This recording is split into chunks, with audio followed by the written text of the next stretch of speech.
The Awakened Man, From Survival to Sacred Purpose, a journey through emotional awakening, spiritual transformation, and the art of becoming fully alive. Introduction, the man standing at the threshold. There comes a moment in every man's life when he looks in the mirror and doesn't quite recognize who's looking back. Maybe it happens at 2 a.m. when sleep won't come. Maybe it arrives in the middle of a celebration that should feel joyful but somehow doesn't.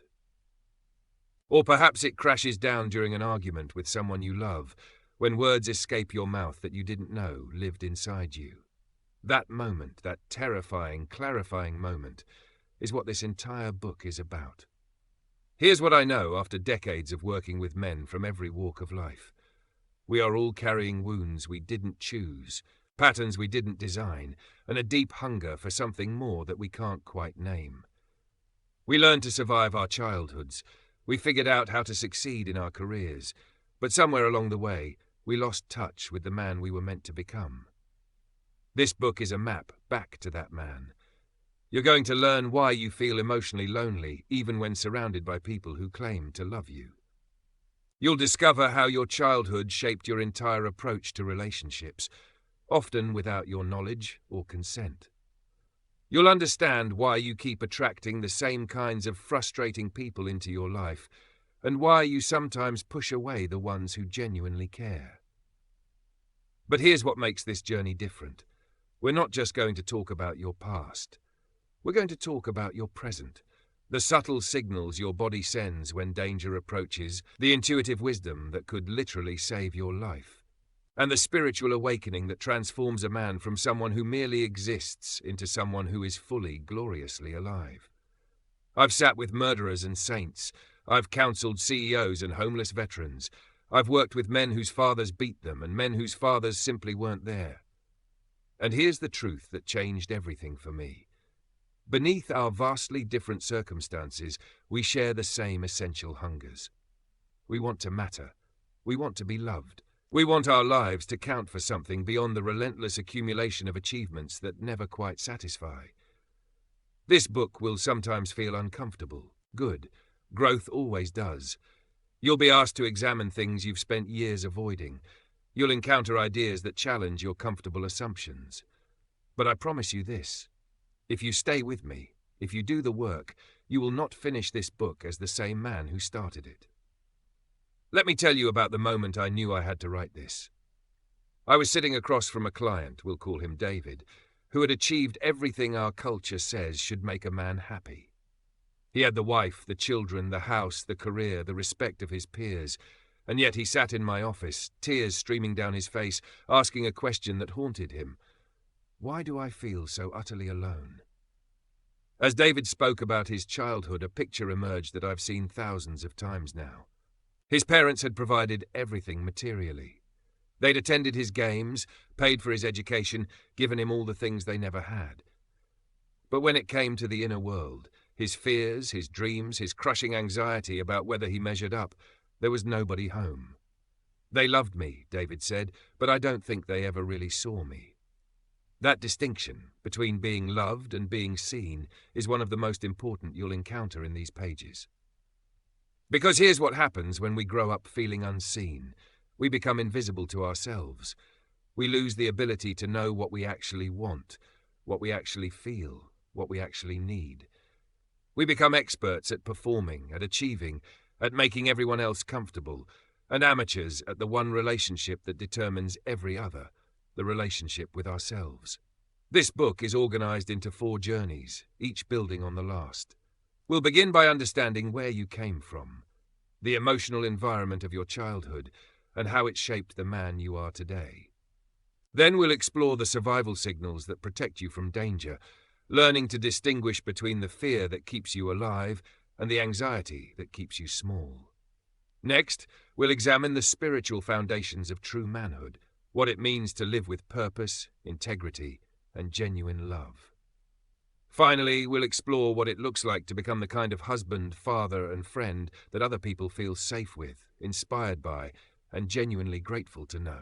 Throughout this journey, you'll hear stories of men who transformed their lives. Some of these stories are dramatic, men who escaped violent childhoods, Men who overcame devastating addictions, men who walked away from lives of quiet desperation to build something radically different. Other stories are quieter, but no less profound. A husband who finally learned to listen to his wife, a father who discovered how to be present with his children, a man who stopped performing and started living. You'll also encounter exercises and reflection questions. Don't skip these.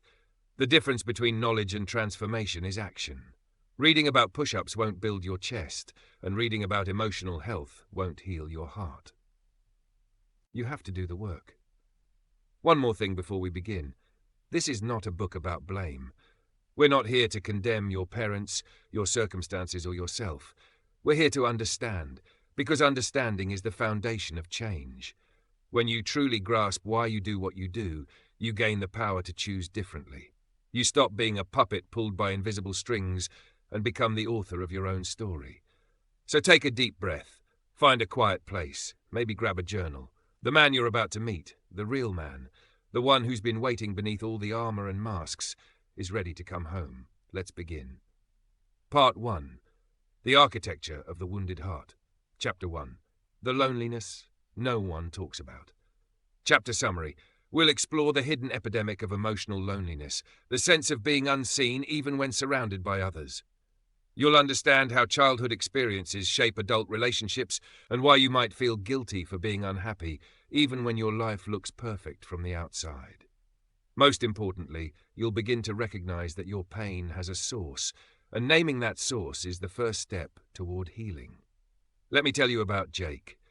Jake was one of those men who made success look effortless. At 34, he had a thriving business, a beautiful wife named Kayla who genuinely adored him, and a future so bright it practically required sunglasses. When he first walked into my office, I expected the usual, some work stress, maybe a little trouble sleeping, the kind of low-grade anxiety that ambitious men tend to carry. Instead, Jake sat down and said something I've never forgotten. "I feel like I'm acting," he told me, "every single day. Kayla comes home from work and I put on this performance of being happy and excited to see her. And I am happy to see her. I really am. But the performance part, it's exhausting. I feel like if I ever stopped performing, if I ever just let her see who I really am, she'd realize she made a terrible mistake marrying me." "What would she see?" I asked. Jake was quiet for a long moment. "Nothing," he finally said. "She'd see nothing, because that's what I feel like underneath everything. Just nothing." Now here's what you need to understand about Jake. He hadn't been abused. He hadn't suffered some catastrophic trauma. His parents were decent people who'd never missed a mortgage payment or a parent-teacher conference. But Jake's mother was emotionally volatile, quick to anger, quicker to judgment. She had very specific ideas about how Jake should think, feel, and behave. When he deviated from those expectations, which he inevitably did because he was a human child and not a robot, her disappointment was swift and cutting. Jake learned, as countless children learn, that certain feelings were unacceptable. Sadness was weakness. Anger was dangerous. Fear was laughable. Excitement was excessive. The only approved emotion was a kind of placid agreeableness, being easy, being helpful, never being a problem. So Jake became the most agreeable person you'd ever meet. He smiled when he didn't feel like smiling. He said yes when he wanted to say no. He performed the role of good son, so convincingly that even he forgot there was a real person underneath. And then he grew up, married a woman who loved him, and discovered that a lifetime of performance had left him unable to feel loved. Because you can't feel loved if you're never actually seen. This is emotional loneliness. It's not about being physically alone. Jake was surrounded by people who cared about him. It's about the profound sense that nobody truly knows you, that if they did, they wouldn't love what they found. The origins of emotional emptiness. Here's something that might surprise you. Emotional loneliness is actually a signal. It's not a dysfunction. It's not a sign that something is broken in you. It's your deepest self sending up a flare, trying to get your attention, trying to tell you that something essential is missing. Think about physical pain for a moment. When you touch a hot stove, the pain isn't the problem, it's the warning system. It tells you to move your hand. Without that signal, you'd suffer terrible damage. Emotional pain works the same way. Your loneliness, your emptiness, your vague sense that something isn't right, these are not character defects. They're messages. The question is, what are they trying to tell you? For most men, emotional loneliness traces back to childhood experiences that taught them to hide their true selves. Maybe you had a parent who was too depressed to notice your feelings. Maybe you had a parent who was so consumed by their own needs that yours became invisible. Maybe you had a parent who punished emotional expression, who met your tears with contempt or your excitement with dismissal. Whatever the specific situation, the result was the same. You learned that being yourself wasn't safe. You learned that certain parts of you were unacceptable, and so you did what all children do. You adapted. You created a version of yourself that would be loved, or at least tolerated. You became the good boy, the responsible one, the easy child, the little adult. The tragedy is that these adaptations work. Parents respond better to the compliant version of you. Teachers praise the responsible version. Friends enjoy the easygoing version.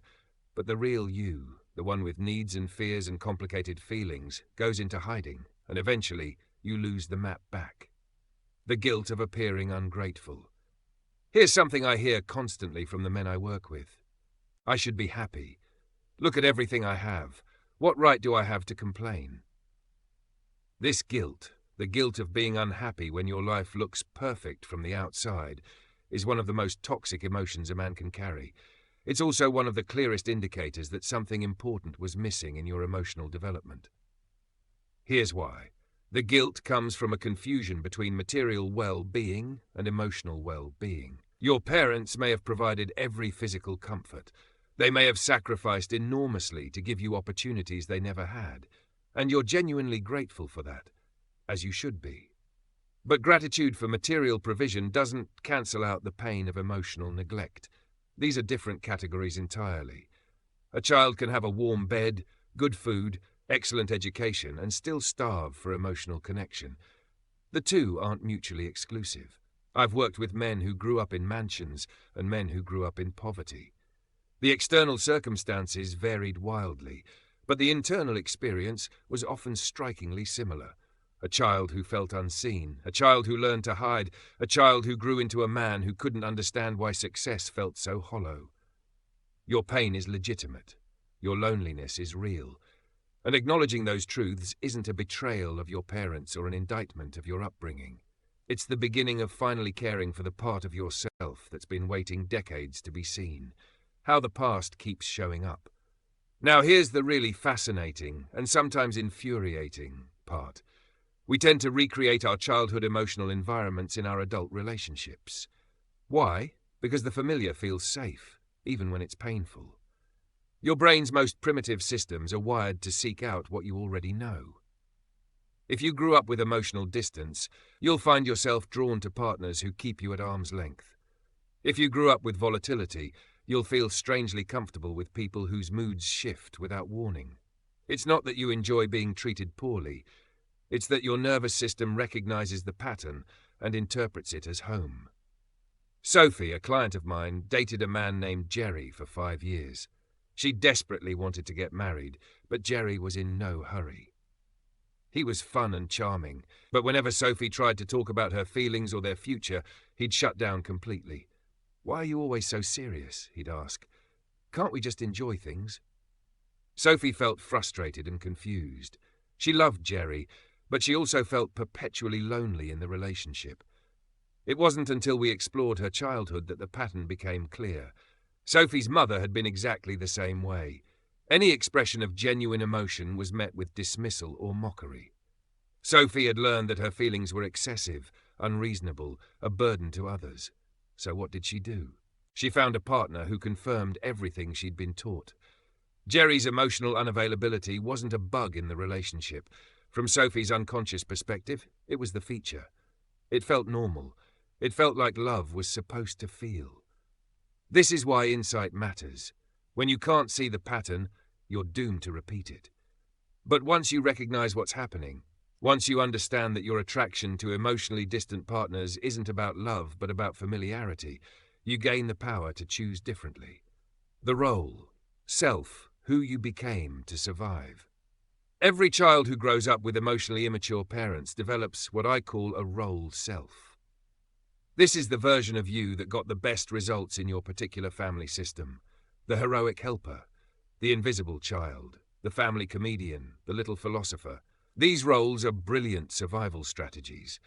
They help you navigate an environment where your true self isn't fully welcome, but they become prisons when you carry them into adulthood. Let me give you an example. One of my clients, David, had been the easy child in his family.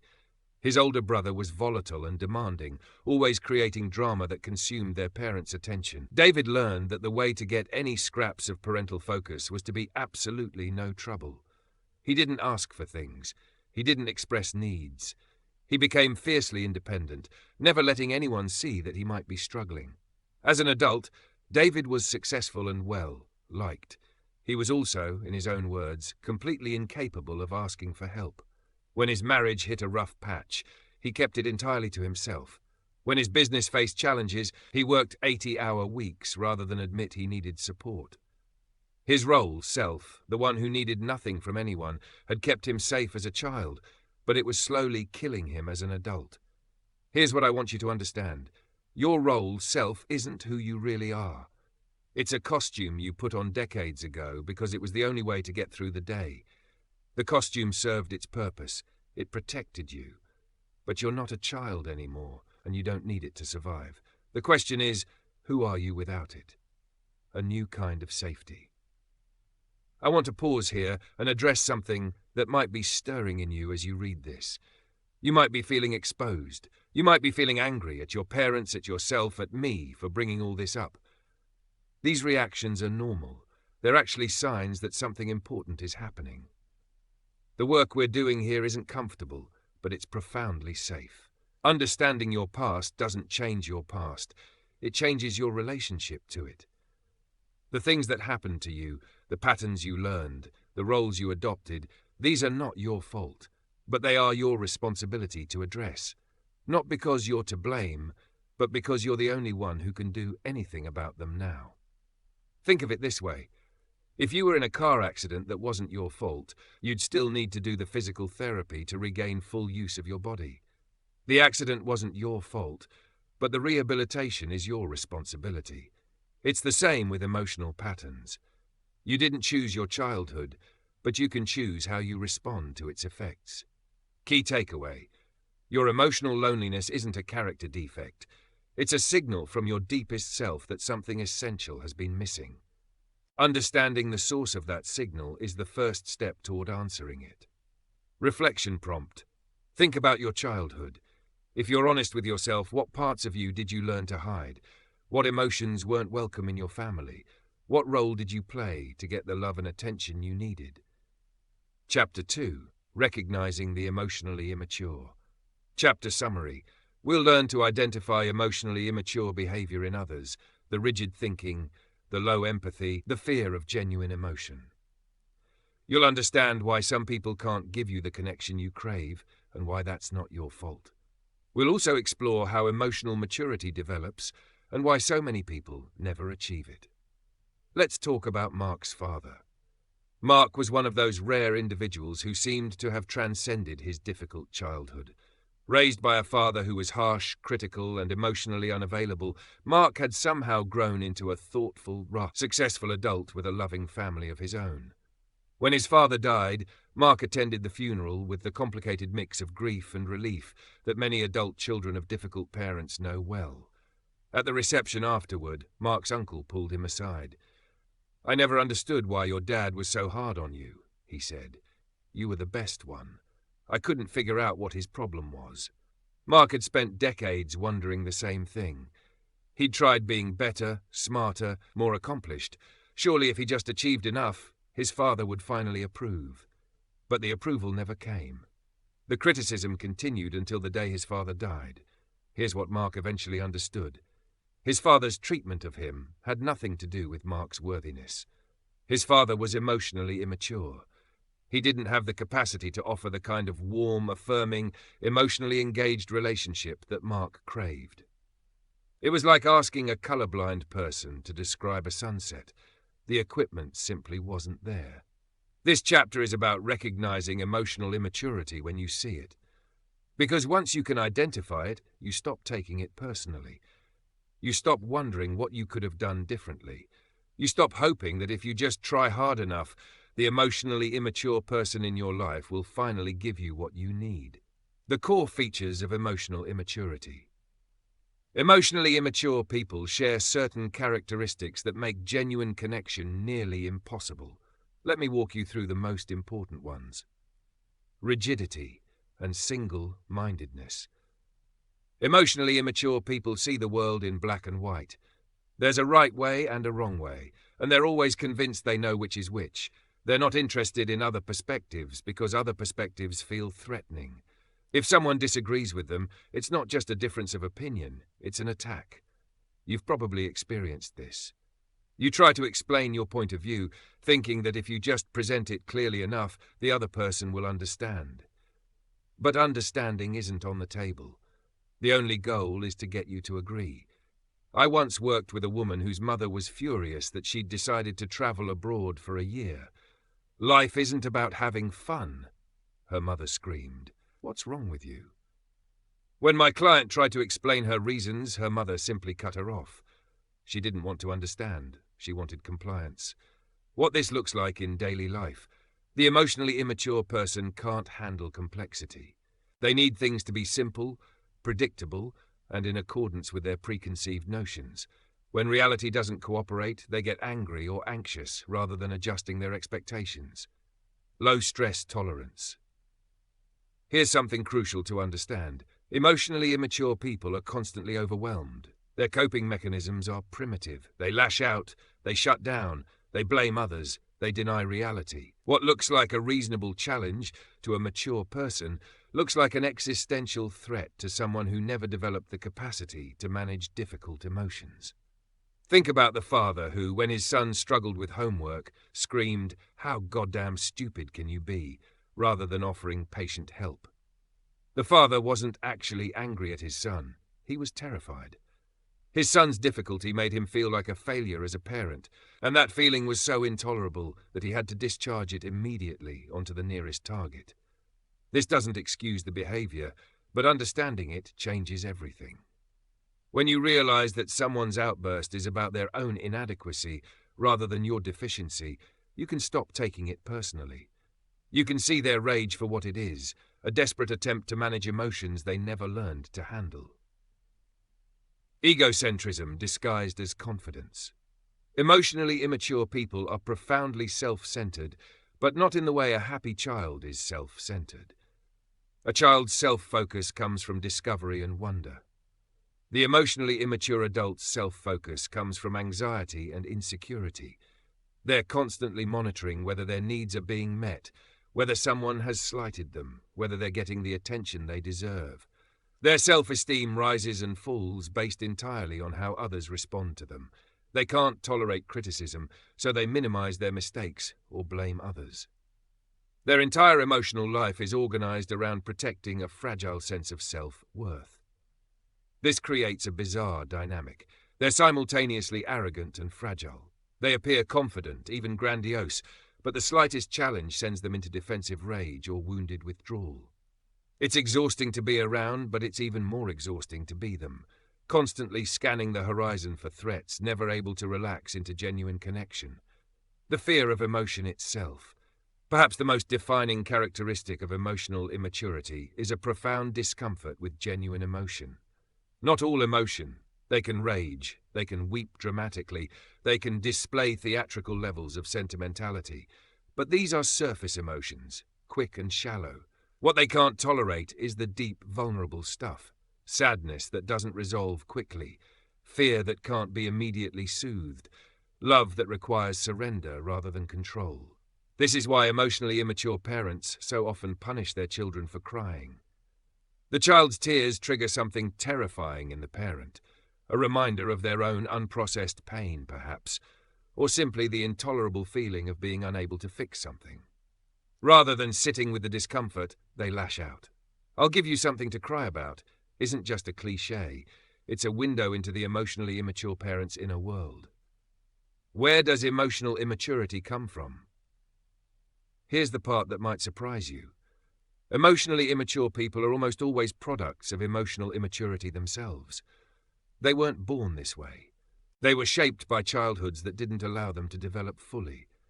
When I explore the family histories of my clients' parents, I almost always find evidence of great unhappiness and tension. Substance abuse, abandonment, loss, abuse, traumatic immigration experiences, these themes appear again and again. The parents of my clients' parents were often harsh, distant, or overwhelmed. They didn't have the resources to offer emotional support because they'd never received it themselves. This doesn't excuse their behavior, but it does explain it. And explanation matters because it frees you from the belief that you could have done something to make them different. You couldn't have. Their limitations were set long before you arrived on the scene. They weren't withholding love from you specifically. They didn't have love to give in the first place. The inconsistency that binds. One of the most confusing features of emotionally immature parents is their inconsistency. They can be loving one moment and distant the next. They show flashes of genuine connection, then retreat behind walls of criticism or indifference. This inconsistency is actually what keeps children most tightly bound. In behavioral psychology, this is called an intermittent reward schedule. When you sometimes get the reward and sometimes don't, and you can never predict which it will be, you keep trying. You keep hoping. You become addicted to those rare moments when the parent is actually present. I've sat with countless adults who can recall, often with tears, the few precious moments when their emotionally distant parents seemed to truly see them. A mother who watched them sleep with tenderness she never showed during waking hours. A father who offered a rare word of praise that they've carried for decades. These moments feel like proof that the parent could be different, if only something would change. But the inconsistency isn't a sign of hidden depth. It's the very nature of emotional immaturity. These parents have moments of connection, but they can't sustain them. Their internal world is too chaotic, their defenses too entrenched. You didn't cause the inconsistency, and you can't cure it through any amount of effort or achievement. Key takeaway: emotional immaturity isn't a choice, and it's not about you. It's a developmental limitation that makes genuine intimacy impossible. When you recognize it, you can stop hoping for change and start protecting yourself from further harm. Reflection prompt. Think about someone in your life who has been consistently disappointing in terms of emotional connection. What would change if you accepted that their limitations are about them, not about you? What would you do differently? Chapter 3. The survival signals you were born with. Chapter summary. Nature has equipped you with an extraordinary internal guardian, your intuition. We'll explore how this system works, why we often ignore it, and how learning to trust it can literally save your life. You'll learn to distinguish between real fear, which protects you, and manufactured worry, which depletes you. Let me introduce you to Kelly. Kelly was 27 years old, a counselor for disturbed children, when she almost became a murder statistic. She'd been carrying groceries home when a young man appeared, offering to help.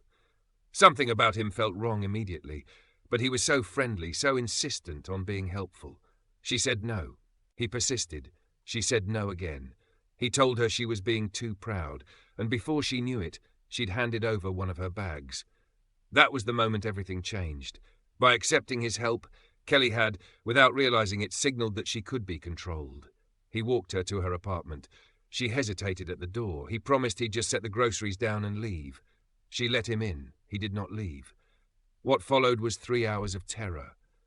He held a gun to her head. He raped her. And then, just when it seemed the nightmare might be ending, he did something that Kelly's conscious mind didn't register, but her intuition caught immediately. He closed a window that had been open, glanced at his watch, and promised he wouldn't hurt her. Kelly knew, with absolute bone-deep certainty, that he planned to kill her. When he left the room to get a drink from the kitchen, Kelly did something that defies everything we think we know about victims. She stood up. She followed him. When he paused to turn up the stereo, she stopped too, silent as a ghost.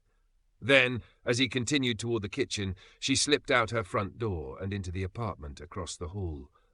She was right about his intentions. He'd gone to the kitchen to find a knife. He'd closed the window to muffle the sound. He'd offered that promise, "I won't hurt you," because he knew she doubted him, and he needed her compliant for just a few more minutes. Kelly survived because she listened to a signal that most of us are taught to ignore. She survived because fear, real primal wordless fear, took over her body and moved her down that hallway. The technology of intuition. What Kelly experienced wasn't supernatural. It wasn't coincidence. It was the most sophisticated threat detection system on the planet. The one that evolution spent millions of years refining and gifted to every single one of us. Here's what most people don't understand about intuition. It's not a feeling. It's a cognitive process. When you get a gut feeling about someone, your brain has actually processed an enormous amount of information below the level of consciousness. It's detected patterns, compared them to stored memories, assessed probabilities, and delivered a conclusion. All of this happens in fractions of a second, and all of it happens before you're even aware you've been thinking. Think about driving in heavy traffic. You're making predictions constantly, hundreds of them per minute. You know, without consciously analyzing it, that the car in the next lane is about to merge. You sense that the driver ahead is distracted. You anticipate the exact moment to brake. These predictions are accurate enough to keep you alive in situations where a split-second error could kill you. Yet we walk around telling ourselves we can't predict human behavior. We can. We do it all the time, we just don't trust it. Why we ignore our inner guardian. If intuition is so powerful, why do we disregard it so often? The answer reveals something uncomfortable about how we're socialized. A woman is waiting for an elevator, the doors open, and inside is a man who immediately makes her uneasy. She can't articulate why. Maybe it's the late hour, his size, something in his eyes. But the feeling is clear. Danger. And then what happens? She tells herself she's being ridiculous. She doesn't want to be the kind of person who judges others unfairly. She doesn't want to insult this stranger by letting the door close in his face. She gets in the elevator. We are taught from childhood to override our survival signals. We're taught to be polite, to give people the benefit of the doubt, to not make assumptions. These are wonderful social values, but they become dangerous when applied to situations where your safety is at stake. The predator understands this dynamic perfectly. He uses your politeness against you. He counts on your reluctance to appear rude. He exploits your willingness to override discomfort in service of being nice. Here's what I want you to understand. Your safety is more important than anyone's feelings. If a stranger makes you uncomfortable, you don't need a reason. You don't need to justify it. You don't need to explain it. You need to get away. The language of fear. Real fear is not the same as worry or anxiety. Worry is a choice, something we manufacture, usually about things that never happen. Anxiety is a chronic state, often disconnected from any actual threat. Real fear is different. Real fear is immediate, physical, and utterly convincing. It's not something you think about. It's something that happens to you. Your heart rate changes, your muscles tense, your attention narrows, time seems to slow down. Here's something fascinating. Real fear is always in response to something. It's never random.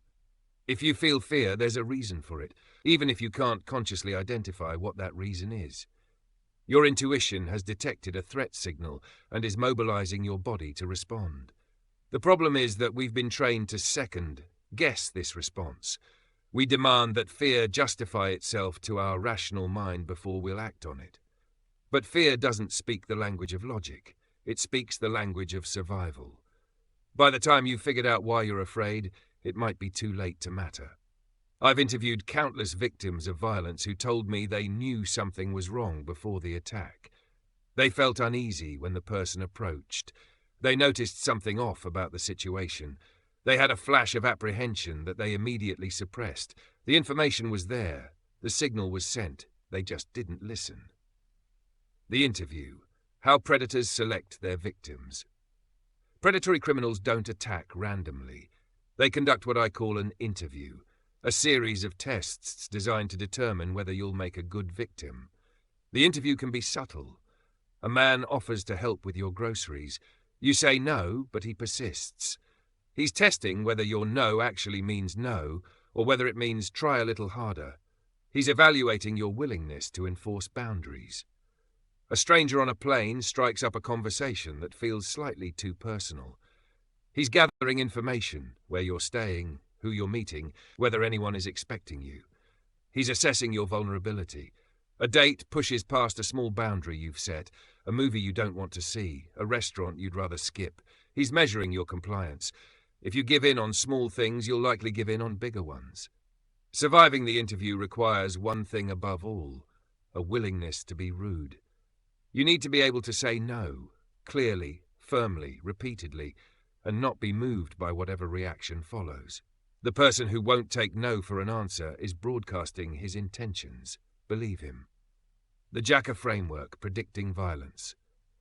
When I evaluate whether someone is likely to become violent, I look at 4 factors. I call them Jacka: justification, alternatives, consequences, and ability. Justification. Does the person feel justified in using violence? This can be as simple as feeling provoked, or as complex as nursing years of perceived grievances. The person who feels violence is justified is far more dangerous than one who doesn't. Alternatives. Does the person see alternatives to violence? If someone wants revenge, there might be many ways to achieve it short of physical harm. But if someone wants to inflict injury specifically, alternatives are limited. Consequences. How does the person view the consequences of violence? If they believe the consequences will be favorable, they'll get attention, they'll feel powerful, they'll be seen as a hero, violence becomes more likely. If they have nothing to lose, they're especially dangerous. Ability. Does the person believe they can successfully deliver violence? Past experience with violence, access to weapons, and physical capability all factor in here. You can apply Jacka to situations in your own life. The angry neighbor who feels justified, sees no alternatives, doesn't care about consequences, and has the ability to harm. That's someone to take very seriously. The frustrated coworker who feels justified but sees alternatives and cares about consequences, that's someone you can probably work with. Key takeaway: your intuition is a guardian that evolution spent millions of years perfecting. When it sends you a fear signal, listen. The cost of being wrong is far lower than the cost of ignoring a genuine warning. Reflection prompt. Think about a time when you had a gut feeling about someone or something and ignored it. What happened? Looking back, what was your intuition trying to tell you? What stopped you from listening? Chapter 4. The 4 Faces of Emotional Immaturity. Chapter summary. Not all emotionally immature people look the same. We'll explore 4 distinct types: the emotional, the driven, the passive, and the rejecting parent, and understand how each affects children differently. You'll learn to identify which type shaped your development and how those patterns continue to influence your adult life. Every emotionally immature person is unique, of course, but after decades of listening to people describe their parents, I've noticed that they tend to fall into 4 broad categories. Understanding which category your parent fits into can be enormously clarifying. It helps you see that their behavior wasn't random or personal. It was the predictable expression of a particular type of immaturity. The emotional parent. The emotional parent is ruled by feelings. They swing between over-involvement and abrupt withdrawal, between smothering affection and cold distance. They're unpredictable, reactive, and utterly exhausting to be around. At the severe end, these parents have diagnosable mental illnesses: bipolar disorder, borderline personality disorder, narcissistic personality disorder. At the milder end, they're simply people who never learn to regulate their emotions. They experience every frustration as catastrophe, every disappointment as betrayal, every minor stress as overwhelming crisis. Children of emotional parents learn to walk on eggshells. They become exquisitely attuned to their parents' moods, because those moods determine everything about the household atmosphere. They learn to soothe, to placate, to make themselves small and convenient. They become experts at managing other people's emotions because their survival depended on it. Brittany, a client of mine, was 40, 3 years old, and still struggling with her mother's emotional intrusiveness. When Brittany was sick in bed with the flu, her mother called 5 times in one day and showed up at her door despite being asked not to come. When Brittany latched the screen door to keep her out, her mother was furious. "I was so angry I wanted to break your door down," she later confessed. The emotional parent's message is always the same. Your feelings don't matter, only mine do. Your needs are invisible, only mine count. You exist to serve my emotional state, and if you fail in that duty, you will be punished. The driven parent. The driven parent looks, from the outside, like a great parent. They're involved in their children's lives, sometimes extremely involved. They attend every game, monitor every grade, arrange every activity. They seem, to the casual observer, to be doing everything right. But look closer and you'll see the emotional immaturity hiding beneath the surface. The driven parent isn't interested in who their child actually is. They're interested in who their child should be. They have a vision for their child's life, and everything they do is designed to push the child toward that vision. These parents are often self-made people who grew up in emotionally deprived environments. They learn to get by through sheer effort and achievement. They believe, on some level, that love must be earned through performance, and they pass this belief directly to their children. Christine's father was a driven parent. He couldn't tolerate anyone having a different opinion. He was obsessed with her success, but he offered no guidance on how to achieve it, just relentless pressure.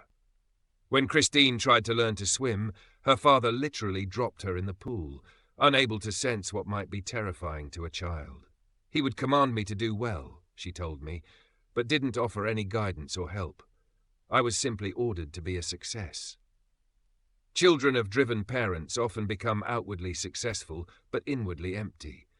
They've learned to achieve, but they've never learned to know what they actually want. They've spent so long performing for approval that they've lost touch with their own desires. They can win awards and earn promotions and still feel like frauds, still waiting for someone to discover that they're not really good enough. The passive parent. The passive parent is often the favorite, the one who seems warmer, more available, more fun. They play with the children, they joke around, they offer affection. Compared to the other types, they seem like the parent everyone wishes they had. But here's the dark side. Passive parents don't protect their children. When things get difficult, they withdraw. When their partner is abusive, they look the other way. When the children need an advocate, the passive parent is nowhere to be found. Molly's father was this type. He was sweet and affectionate, but he did nothing to stop his wife from physically abusing their children. When Molly's mother flew into a rage and beat her, Molly's father stayed in the kitchen, banging pots around, as if the noise could drown out what was happening. Molly interpreted this as his way of letting her know he was there for her, a heartbreaking example of how children twist reality to preserve their love for a parent who fails them. The passive parent teaches their children that they're on their own. They learn not to expect protection or advocacy. They learn that love means being abandoned when things get hard. As adults, they often make excuses for other people's failures. It's what they were trained to do. The rejecting parent. The rejecting parent doesn't want to be bothered. They seem to find their children irritating, inconvenient, an intrusion on their real life. They don't engage, they don't show interest, they communicate through every word and action that they'd be perfectly happy if their children didn't exist. Beth's mother was a rejecting parent. When Beth visited, her mother resisted hugs and immediately found something to criticize. She urged Beth to call other relatives, as if trying to redirect her attention elsewhere. If Beth suggested spending time together, her mother acted irritated and told her she was too dependent.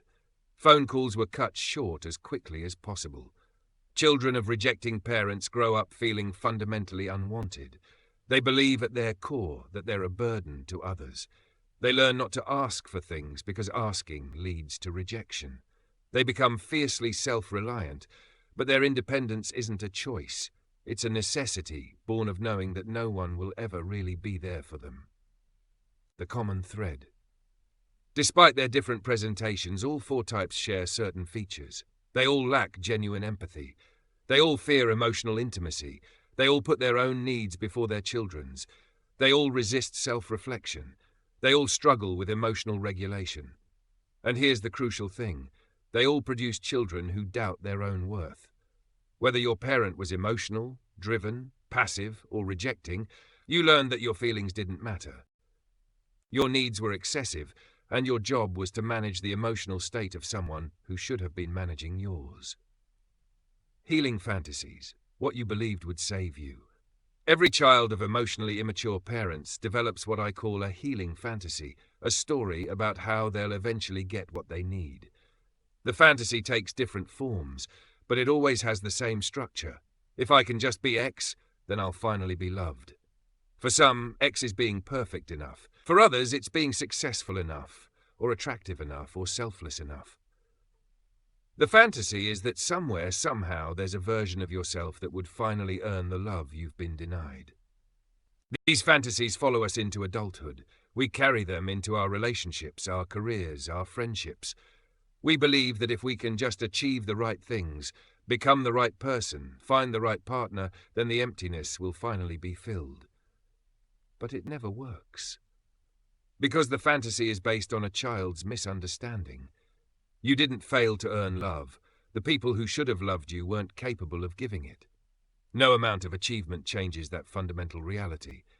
Key takeaway: understanding which type of emotional immaturity shaped your childhood isn't about blame, it's about clarity. When you can see the pattern, you're no longer confused by it.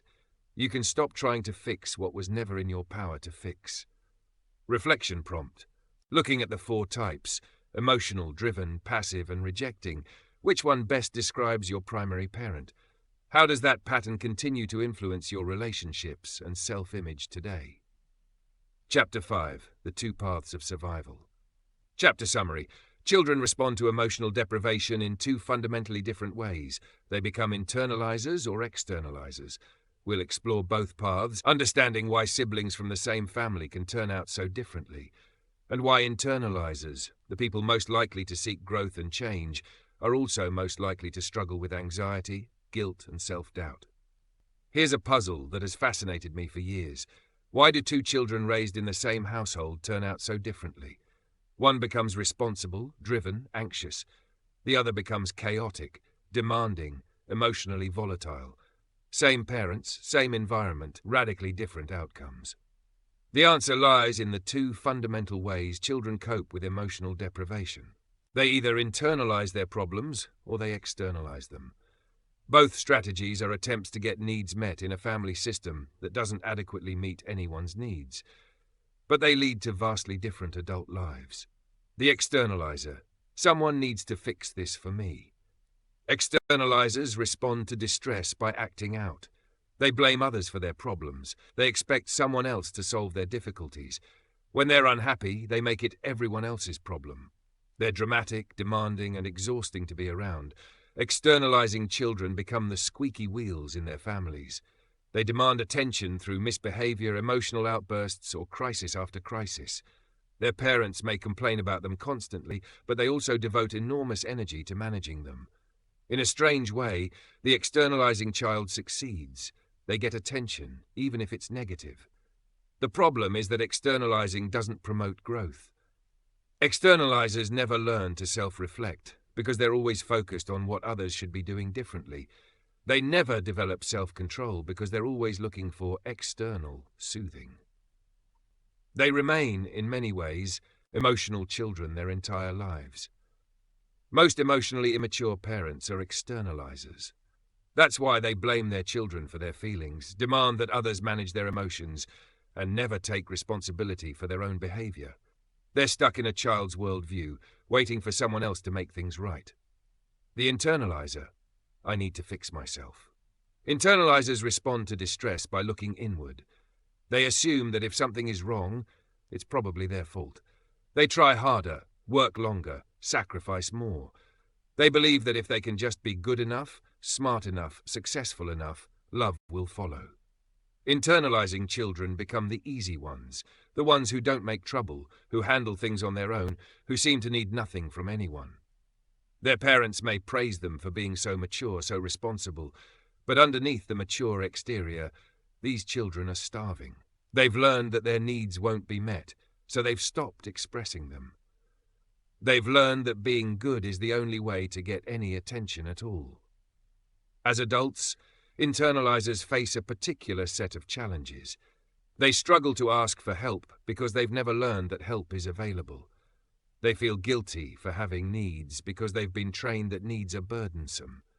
They attract people who take advantage of their giving nature. They burn out from doing more than their share in every relationship. Internalizers are the ones most likely to seek therapy, read self-help books and pursue personal growth. They're the ones asking what's wrong with me, when they should be asking what happened to me. They're the audience for this book, the selective neglect of internalizers. Here's something I see constantly. Internalizing children are systematically neglected, not because their parents are deliberately cruel, but because they don't appear to need anything. The externalizing sibling consumes all the available attention. The parents are so busy managing the dramatic child that the quiet child becomes invisible. This neglect is real, even if it's not intentional. Children need emotional engagement, regardless of how self-sufficient they appear. The internalizer who seems to be doing fine is actually developing a dangerous pattern. Learning to hide their true self because it was never welcomed. Learning to manage everything alone because no one ever helped. Learning to be the helper rather than the helped because that was the only role available. Many of my clients have memories that illustrate this perfectly. Sandra, at age 11, was put on an overnight bus to visit relatives in another state, responsible for her 7-year-old brother. No one questioned whether this was appropriate. She was the responsible one. She could handle it. Bethany was sent to another country at age 10 to babysit her infant nephew while her older brother and his wife lived their lives. She missed school. No one seemed to notice or care that a child was being used as an adult. These aren't stories of malice. They're stories of emotional neglect dressed up as praise for maturity. The message was consistent. You don't need anything. You're fine on your own. Don't be a burden. The cost of premature independence internalizers grow up proud of their independence. They see it as a strength, and in many ways, it is. But it's also a wound that never healed. They didn't choose independence. They were forced into it by parents who weren't there for them. Their self-reliance isn't freedom. It's the only strategy they ever learned. This creates problems in adult relationships. Internalizers don't know how to ask for support. They feel uncomfortable receiving care. They're constantly monitoring whether they're being too needy, even when their needs are completely reasonable. They give and give and give, and then feel resentful when no one gives back, but they've never actually expressed what they need. The healing for internalizers involves learning to receive, learning that it's okay to have needs, learning that asking for help isn't weakness, learning that relationships can be reciprocal, with both parties giving and receiving. Key takeaway. If you're an internalizer, and if you're reading this book, you almost certainly are, your patterns of self-reliance and over-giving were survival strategies that served you as a child, but as an adult, they're keeping you isolated. Learning to receive is just as important as learning to give. Reflection prompt. Think about your default position in relationships. Do you do more than your share of the emotional work? Do you find it hard to ask for help? Do you feel guilty when someone does something for you?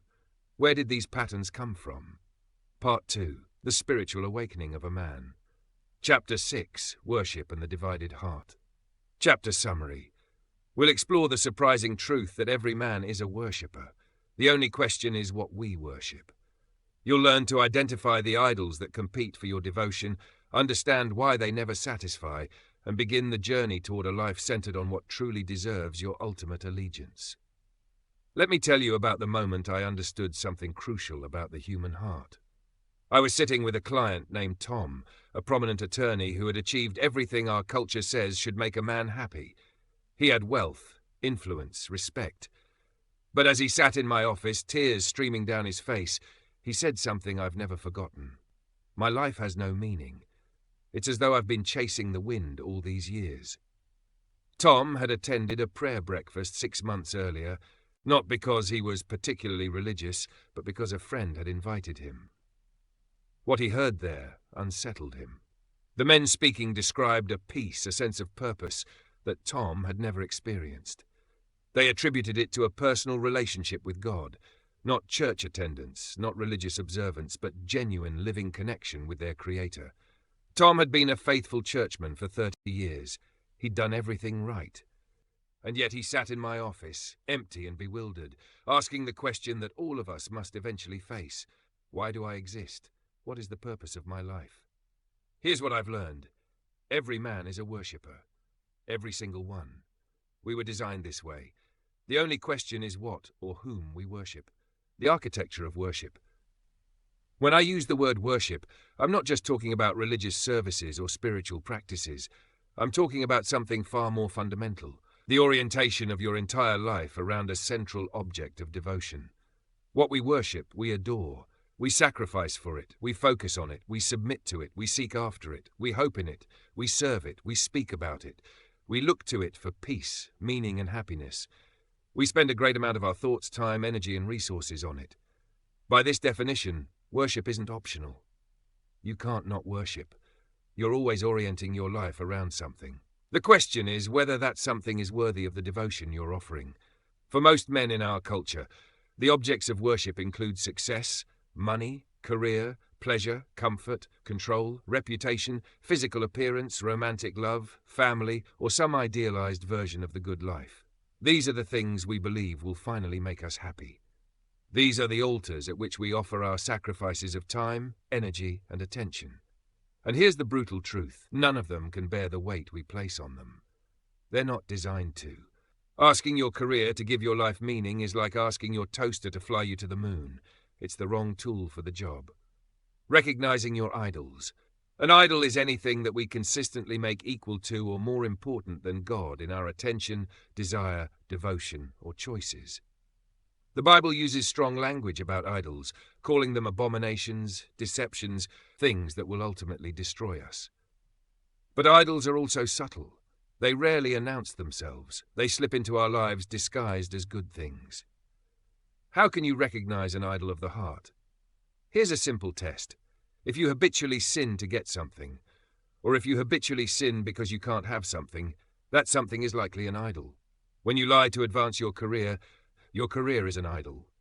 When you rage because someone disrespected you, your reputation is an idol. When you sink into despair because a relationship ended, that relationship was an idol. Another way to recognize idols is to notice what you turn to for comfort when life is hard. Some men turn to alcohol, others to pornography, others to food or work or endless entertainment. These are false refuges, things we use to avoid feeling what we don't want to feel. They're substitutes for the genuine comfort that comes from a living relationship with God. Here's a list of common idols. See if any resonate. Security and safety, material possessions and wealth, knowledge and expertise, control and power, physical health and appearance, another person's approval or love, pleasure and comfort, a trouble-free life, achievement and accomplishment, being seen as significant or important, a specific desired outcome, a certain job, a certain marriage, a certain lifestyle. None of these things are bad in themselves. The problem comes when they become ultimate, when we believe we must have them to be okay. That's when a good desire becomes a destructive idol. The broken cisterns. The prophet Jeremiah, writing thousands of years ago, described idolatry with an image that still resonates. My people have committed two evils. They have forsaken me, the fountain of living waters, and hewed out cisterns for themselves, broken cisterns that can hold no water. A cistern was a container for storing water. In an arid climate, a good cistern was essential for survival. But a broken cistern, one with cracks and leaks, was worse than useless. It gave the illusion of holding water while actually losing every drop. This is what our idols do. They promise satisfaction. They promise meaning. They promise to quench our thirst. But they're cracked. They can't hold what we pour into them. We sacrifice and strive and sacrifice some more and still we're thirsty. I've seen this play out in countless lives. The man who devotes himself to his career, climbing higher and higher, only to reach the top and find it empty. The man who pursues romantic fulfillment, moving from relationship to relationship, never finding the one who will finally complete him. The man who accumulates wealth, always thinking the next purchase will bring happiness, only to discover that the thrill fades faster each time. These aren't moral failures. They're design limitations. These things were never meant to be the source of your ultimate satisfaction. They're gifts, not gods. They can be enjoyed, but they can't be worshipped without destroying you in the process. The right passion. So what should be the central object of your devotion? What's worthy of your worship? The answer, according to the wisdom that has guided human beings for millennia, is God himself. Not a domesticated version of God. The cosmic vending machine, or the kindly grandfather who exists to make you happy. The real God, the one who created the universe and sustains it, the one who is holy and just and merciful, the one before whom every knee will eventually bow. When God is your ultimate devotion, everything else finds its proper place. Your career becomes a way to serve, not a source of identity. Your relationships become opportunities to love, not wells from which to draw your worth. Your possessions become tools for generosity, not measures of your value. This isn't about religion. It's about reality. It's about aligning your life with the way things actually are. You were made for relationship with your Creator. When you're disconnected from that relationship, everything else is slightly off, kilter. When you're connected, everything else falls into alignment. Key takeaway: you are a worshipper by design. The question is what you worship. Your idols promise satisfaction but cannot deliver it. Only the genuine God, not a domesticated version, can bear the weight of your ultimate devotion. Reflection prompt: what do you think about most often? What do you sacrifice your time, energy, and resources for? What would you be devastated to lose? These answers reveal what you truly worship. Chapter 7. Man as God designed him. Chapter summary. We'll explore the biblical understanding of what it means to be human, created in God's image, designed for relationship, broken by sin and offered redemption. You'll understand why the popular narratives about human nature don't match reality, and how embracing the truth about who you are opens the door to genuine transformation. Let's talk about Bob and Ralph. Bob is a middle-aged man who works hard, supports his family, and considers himself to be somewhat above average. He prides himself on being good. When he thinks about God and heaven, he confidently tells himself, "I'm as good as the next man." He can't understand why his wife seems so frustrated with him. In his opinion, she should be grateful. Ralph, on the other hand, feels like a victim and a failure. He can't believe he's trapped in a marriage with a wife who's quick, tempered, and disrespectful. "I just wish someone would accept me and support me as I am," he says with a sigh. "But that's never happened for me. I can't change what life has made me." Neither Bob nor Ralph has a biblical view of himself, and that's a problem, because how you see yourself determines how you relate to everyone else, including God and your wife. The popular lies about human nature. Our culture promotes several views of human nature that sound appealing but don't match reality. Let me walk you through the most common ones. Lie number 1. People are basically good. You hear this everywhere. It's the foundation of humanistic psychology, of progressive education, of most self-help literature. The idea is that if you just remove the obstacles, poverty, bad parenting, lack of opportunity, people will naturally flourish. Their inherent goodness will shine through. The problem is that this doesn't match what we actually observe. The most privileged people in history, those with every advantage, are not notably more virtuous than anyone else. The most educated societies are not more peaceful. Evil doesn't come from deprivation alone, it comes from something deeper. The biblical view is more realistic. The human heart is deceitful above all things and desperately wicked. This doesn't mean people are as bad as they could possibly be. We're restrained by God's grace, by social pressure, by fear of consequences. But it does mean that our natural inclinations are not toward righteousness. Left to ourselves, we consistently choose self-interest over love, comfort over sacrifice, our own way over God's way. Lie number 2. People are getting better. Science advances, medicine improves, technology becomes more sophisticated. Surely humanity is evolving towards something better. But look at the 20th century, the bloodiest in human history. Look at the divorce rates, the addiction rates, the mental health crisis among young people. Our tools have improved, but our hearts haven't. We've become more sophisticated sinners, not less sinful people. Lie number 3, you can be good enough to earn God's favor. This is perhaps the most seductive lie of all. The idea is that if you're decent, if you try hard, if you're basically moral, God will accept you.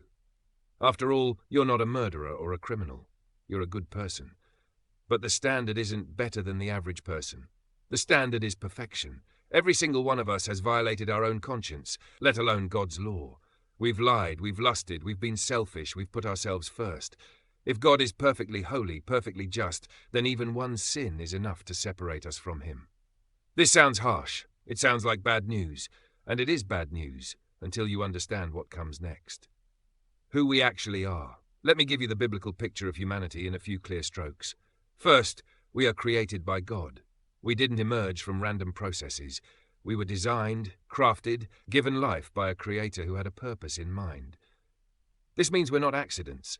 We're not cosmic orphans. We belong to someone.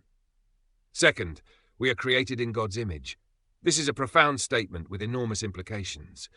It means we have dignity, worth, and significance that can't be taken away. It means we were designed for relationship, with God and with each other. It means we have capacities that reflect our Creator. We can reason, create, love, choose.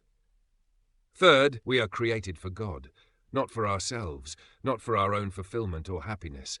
We exist to glorify the one who made us. This is simultaneously humbling and liberating. It's humbling because it means life isn't about you. It's liberating because it means you don't have to carry the weight of being the center of the universe. Fourth, we are God's enemies by nature. This is the hard one. Because of sin. The rejection of God's authority that has infected every human being since Adam. We come into the world separated from our Creator. We're not neutral. We're not basically good.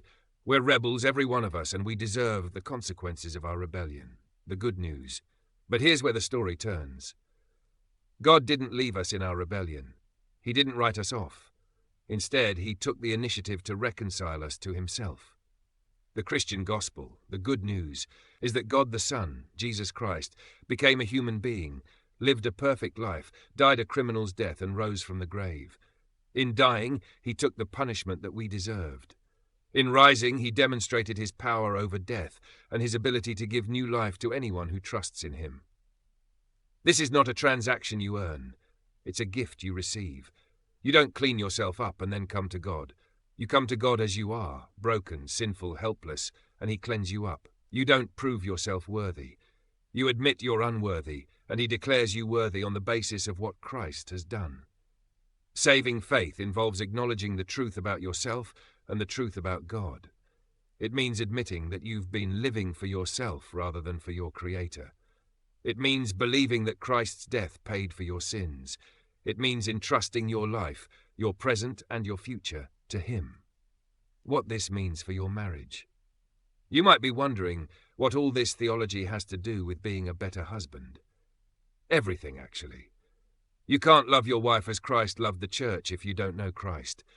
The kind of love that marriage requires, sacrificial, patient, forgiving, servant-hearted, doesn't come naturally to any of us. It's supernatural. It flows from a heart that has been transformed by God's grace. The husband who understands his own sinfulness will be patient with his wife's failures. The husband who grasps the magnitude of God's forgiveness will be quick to forgive. The husband who knows he's a steward, not an owner, will lead with humility rather than domination. Your relationship with God is the foundation of every other relationship in your life. If that foundation is cracked, everything built on it will eventually show the strain. But if that foundation is solid, if you're truly walking with God, trusting his grace, growing in his likeness, then you have something genuine to offer your wife and your family. Key takeaway: you are not an accident. You are created by God in his image for his purposes. Your sin has separated you from him, but he has made a way back through Christ. Understanding who you are in relation to God is the foundation for understanding who you are as a husband. Reflection prompt. Have you ever seriously considered the question of your relationship with God? If you died tonight, what would be the basis of your confidence that you're right with him? If you're unsure, what's keeping you from exploring this further? Part 3. The Man Who Loves Well. Chapter 8. Love That Doesn't Quit. Chapter summary. We'll explore what it actually means to love your wife, not as a feeling, but as a decision. You'll learn the difference between cultural love and biblical love, understand the common hindrances that keep men from loving well, and gain practical strategies for demonstrating love in ways your wife can actually receive. You don't love me. When my wife Zondra said those words to me early in our marriage, I was stunned. I was a young pastor. I'd been through Bible college and seminary. I was studying the husband's role in marriage. How could she possibly say I didn't love her? I set out to inform Zondra of all the ways I loved her sacrificially. As my mind searched for examples, however, I came up empty.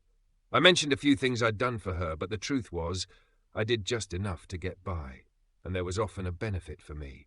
Convenience or putting on a show for others was almost always involved. She was right. I was consumed with myself and my own interests. I had never really loved my wife the way I thought I had. That realization began a process of repentance that continues to this day, what love is not. Our culture has thoroughly confused the meaning of love. Before we can understand what love is, we need to clear away the counterfeits. Romantic feelings are not love. Romantic feelings come and go. They're wonderful when they're present, but they're not the substance of genuine love. True love produces romantic feelings, but the feelings aren't the thing itself. A man who chases feelings will never stay in one place long enough to build anything lasting. Physical attraction is not love. Appreciating someone's appearance or being drawn to their body isn't love. It can be part of a loving relationship, but by itself it's just desire. A man whose love is based primarily on physical attraction will struggle when his wife's appearance changes through age, illness, or childbearing. Sex is not love. In our culture, being a good lover means being skilled at sex. But the sex act can be nothing more than selfish lust. Fulfilling sexual desires can be an expression of love, but it's never a substitute for it. Needing someone is not love. Some people feel desperate without their partner. They believe this desperation proves the depth of their love. Actually, it proves the depth of their neediness. Using another person to meet your emotional needs isn't love. It's dependency. What love actually is. So what is love, biblically understood? Here's a definition that has helped countless men understand what they're called to.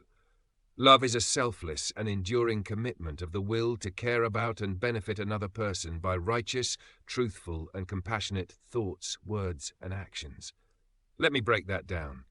Love is selfless. It's not about what you get from the other person. It's about what you give. True love has no ulterior motive to benefit self. Love is an enduring commitment. It's not a temporary feeling. It's a decision that persists through feelings, through circumstances, through disappointments. The vows you spoke at your wedding, for better or worse, for richer or poorer, in sickness and health, capture this aspect. Love is an act of the will. You choose to love. You don't wait until you feel like it. You act in loving ways because you've decided to love, and the feelings often follow the actions rather than the other way around. Love cares about and benefits the other person. It's oriented toward the beloved's good, not the lover's comfort. It asks, what does she need? What would bless her? What would help her flourish? Love is expressed in righteous, truthful, and compassionate ways. It's not manipulative. It's not dishonest. It doesn't ignore sin. But it always maintains the other person's dignity, always seeks their ultimate good, always remembers that the person you're loving is someone for whom Christ died. Hindrances to love. Most men want to love their wives, so why is it so hard? Let me identify some of the most common obstacles. Pride. Pride causes you to see yourself as better than your wife, to minimize your own faults while magnifying hers, to resist admitting when you're wrong. Pride makes you defensive when she offers feedback. Pride convinces you that you don't need to change. She does. Selfishness. Selfishness is the default setting of the human heart. It asks, what's in it for me? It resists sacrifice. It complains about inconvenience. It keeps score, always aware of who's doing more, who's giving more, who's owed what. Fear. Fear masquerades as prudence, but is actually self-protection. Fear asks, what if I give and she doesn't give back? What if I'm vulnerable and she uses it against me? What if I love her fully and still lose her? Fear keeps you guarded, distant, unwilling to risk. Bitterness. Bitterness accumulates over time. Every disappointment, every perceived slight, every time your wife fails to meet your expectations, these get stored in bitterness's ledger. Eventually you stop trying. You withdraw, you punish her with your distance. Preoccupation. Some men aren't actively hostile toward their wives, they're just distracted. Career, hobbies, entertainment, even ministry can become more compelling than the woman you married. Neglect can be as damaging as active cruelty. Changing your patterns. Love is a learnable skill. You can get better at it, but improvement requires deliberate effort. Start with your thoughts. What do you tell yourself when you're irritated with your wife? What stories do you spin about her motives, her character, her failings? These internal narratives shape your emotions and your actions. Catch them, interrogate them, replace them with thoughts that are generous, grateful, and true. Then address your actions. What do you actually do, or fail to do, that communicates love or its absence? Make a list of specific, concrete ways you can show love to your wife this week. Include things you know matter to her, not just things that come naturally to you. Here are some ideas. Prefer her over yourself in small daily choices. Show interest in her interests, even when they bore you. Encourage her with words of genuine appreciation. Surprise her with thoughtful gestures, a note, a small gift, an unexpected act of service. Spend time listening to her concerns without trying to fix them. Help her when she looks overwhelmed without waiting to be asked. Show her non-sexual affection regularly. During intimacy, focus primarily on her pleasure and satisfaction. Key takeaway: love is not a feeling you wait for, it's a decision you make. You can learn to love better by changing your thoughts, your words, and your actions. The feelings will often follow. Reflection prompt. If your wife were asked, "Does your husband love you?" what would she say? What specific evidence would she point to? What would she wish were different? Chapter 9. Leading without lording. Chapter summary. We'll explore what biblical leadership in the home actually looks like, not domination, but servant-hearted shepherding. You'll learn the difference between worldly authority and Christ-like influence, understand the practical aspects of spiritual leadership, and gain tools for making decisions that honor God and bless your family. There's a lot of confusion about what it means for a husband to be the head of his wife. Some men use this language to justify domination, control, and selfishness. Others react against it entirely, treating marriage as a partnership with no recognized leadership at all. Both extremes miss the point. The biblical model of leadership isn't about privilege, it's about responsibility. The husband isn't given authority to serve himself. He's given authority to serve his family. He's called to lead as Christ led, by example, through sacrifice, with humility, for the good of those he leads. What leadership is not before we explore what leadership should be. Let's identify what it should never become. Leadership is not lording it over your wife. Peter explicitly warns against this. Shepherd the flock of God among you, not lording it over those allotted to your charge, but proving to be examples to the flock. A husband who demands, dominates, and controls has completely misunderstood his role. Leadership is not passivity.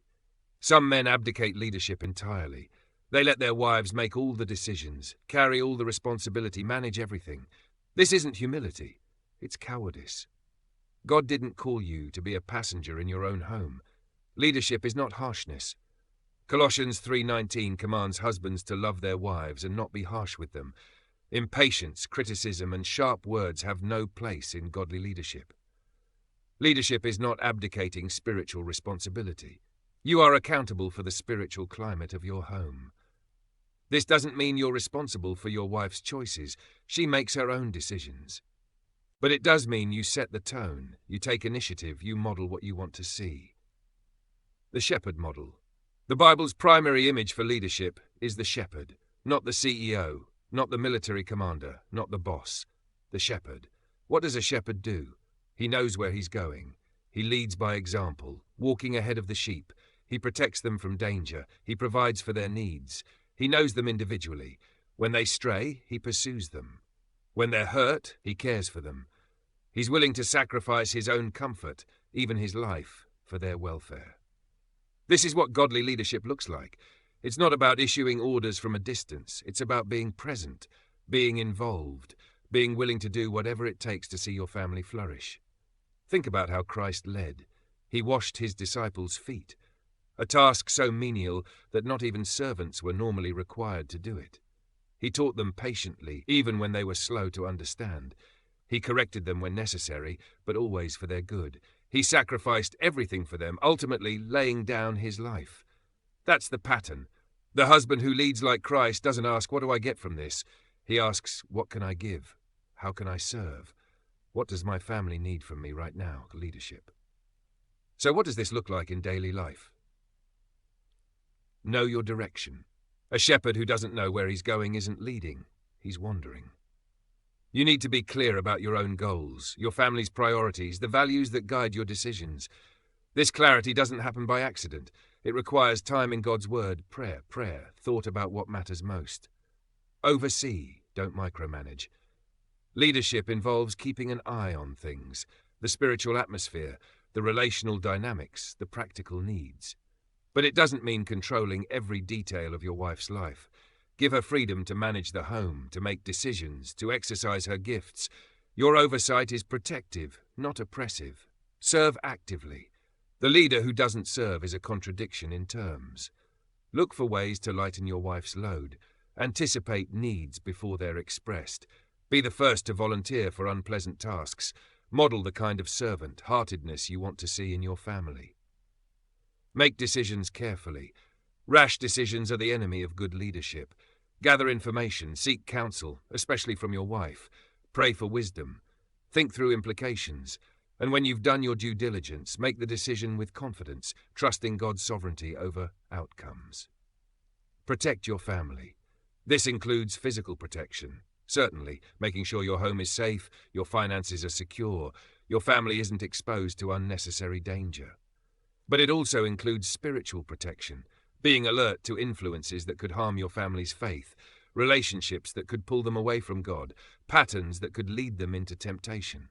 Key takeaway: biblical leadership isn't about privilege, it's about responsibility. You lead best when you serve most. The shepherd who sacrifices for his sheep is the one they'll gladly follow. Reflection prompt: if your wife were asked, "Does your husband lead well?" what would she say? Does she experience your leadership as a blessing or a burden? What one change would make the biggest difference? Chapter 10. Physical Intimacy as Sacred Gift. Chapter Summary.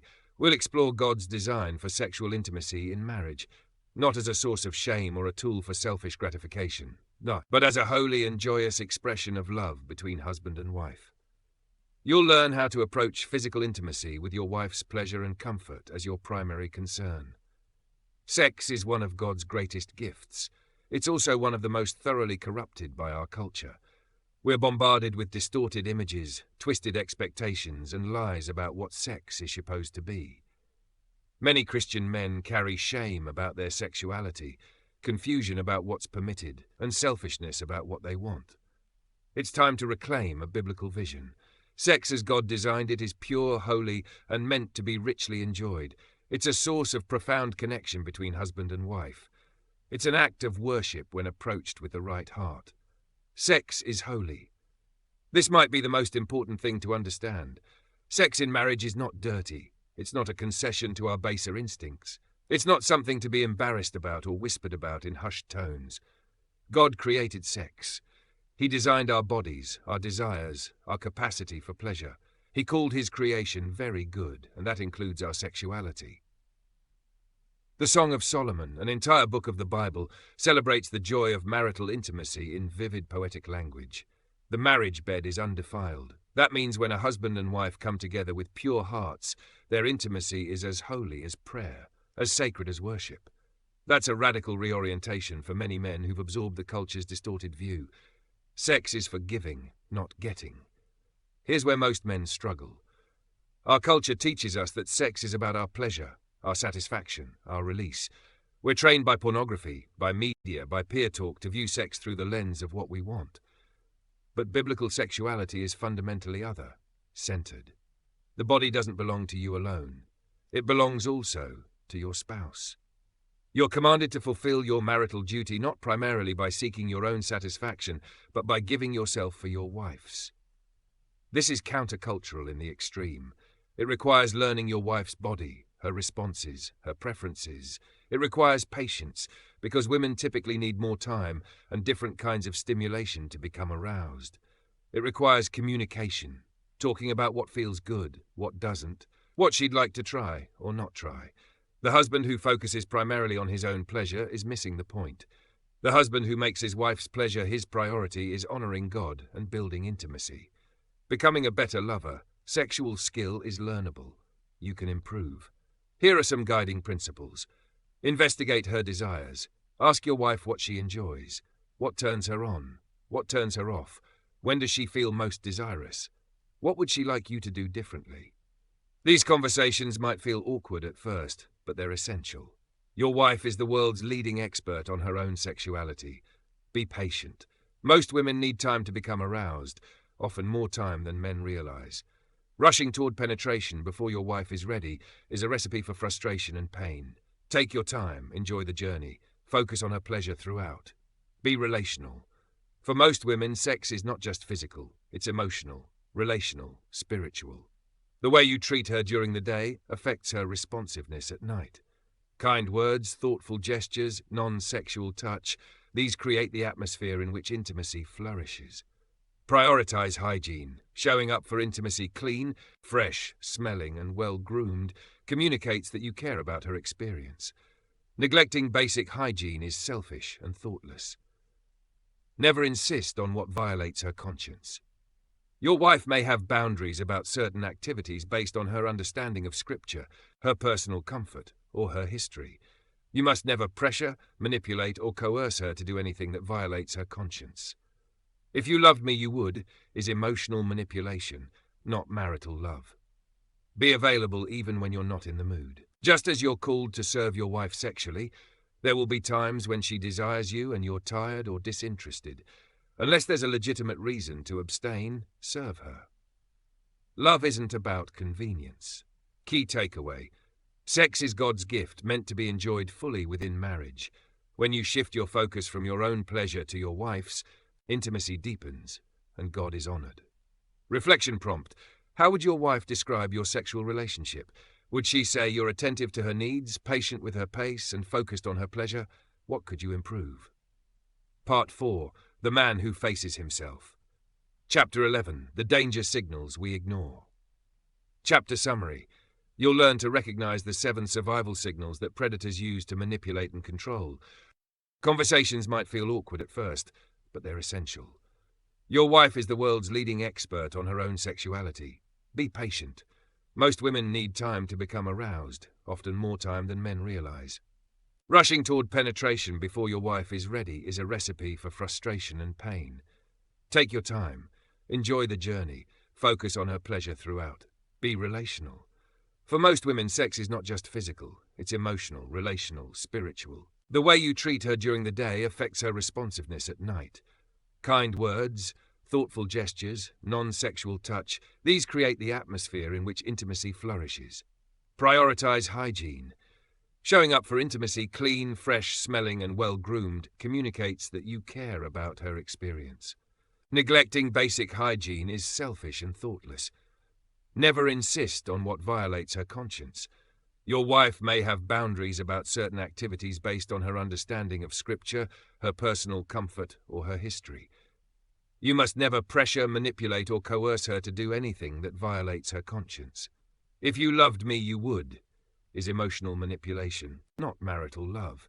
Be available even when you're not in the mood.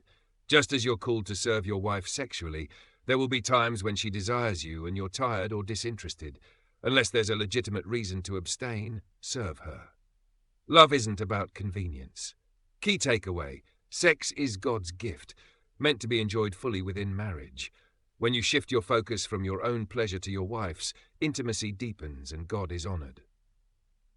Reflection prompt: how would your wife describe your sexual relationship? Would she say you're attentive to her needs, patient with her pace, and focused on her pleasure? What could you improve? Part 4. The Man Who Faces Himself. Chapter 11. The Danger Signals We Ignore. Chapter summary. You'll learn to recognize the 7 survival signals that predators use to manipulate and control. Understanding these signals forced teaming, charm, too many details, typecasting, loan sharking, the unsolicited promise, and discounting the word no will help you protect yourself and those you love from those who would do harm. Let's return to Kelly's story for a moment. Remember how her attacker got into her apartment? He used a series of strategies so subtle that Kelly didn't consciously recognize them as manipulation, but her intuition did. That's why she felt uneasy from the start. These strategies aren't unique to rapists and murderers. They're used by manipulative people of all kinds, unscrupulous salespeople, controlling bosses, abusive partners, toxic friends. Learning to recognize them is like being given the playbook before the game. Once you see what's happening, you can't be fooled. Forced teaming, you and me against the world. We're in the same boat. We've got this. These phrases create a false sense of shared purpose, a premature intimacy that makes you feel connected to someone you barely know. Kelly's attacker used this strategy immediately. "We've got a hungry cat up there," he said, as if they were teammates on a mission. The "we" was entirely manufactured. He was a stranger who had inserted himself into her situation. The defense for forced teaming is simple. Refuse to accept the premise. "I didn't ask for your help. I don't know you. I'm handling this myself." This will feel rude. It is rude, and it might save your life. Charm and niceness. Charm is not a personality trait. It's a verb, something someone does. To charm is to compel, to control by allure or attraction. When someone is being charming, ask yourself, why? What are they trying to accomplish? Kelly's attacker was charming. He was friendly, gentlemanly, funny. His charm was designed to override her wariness.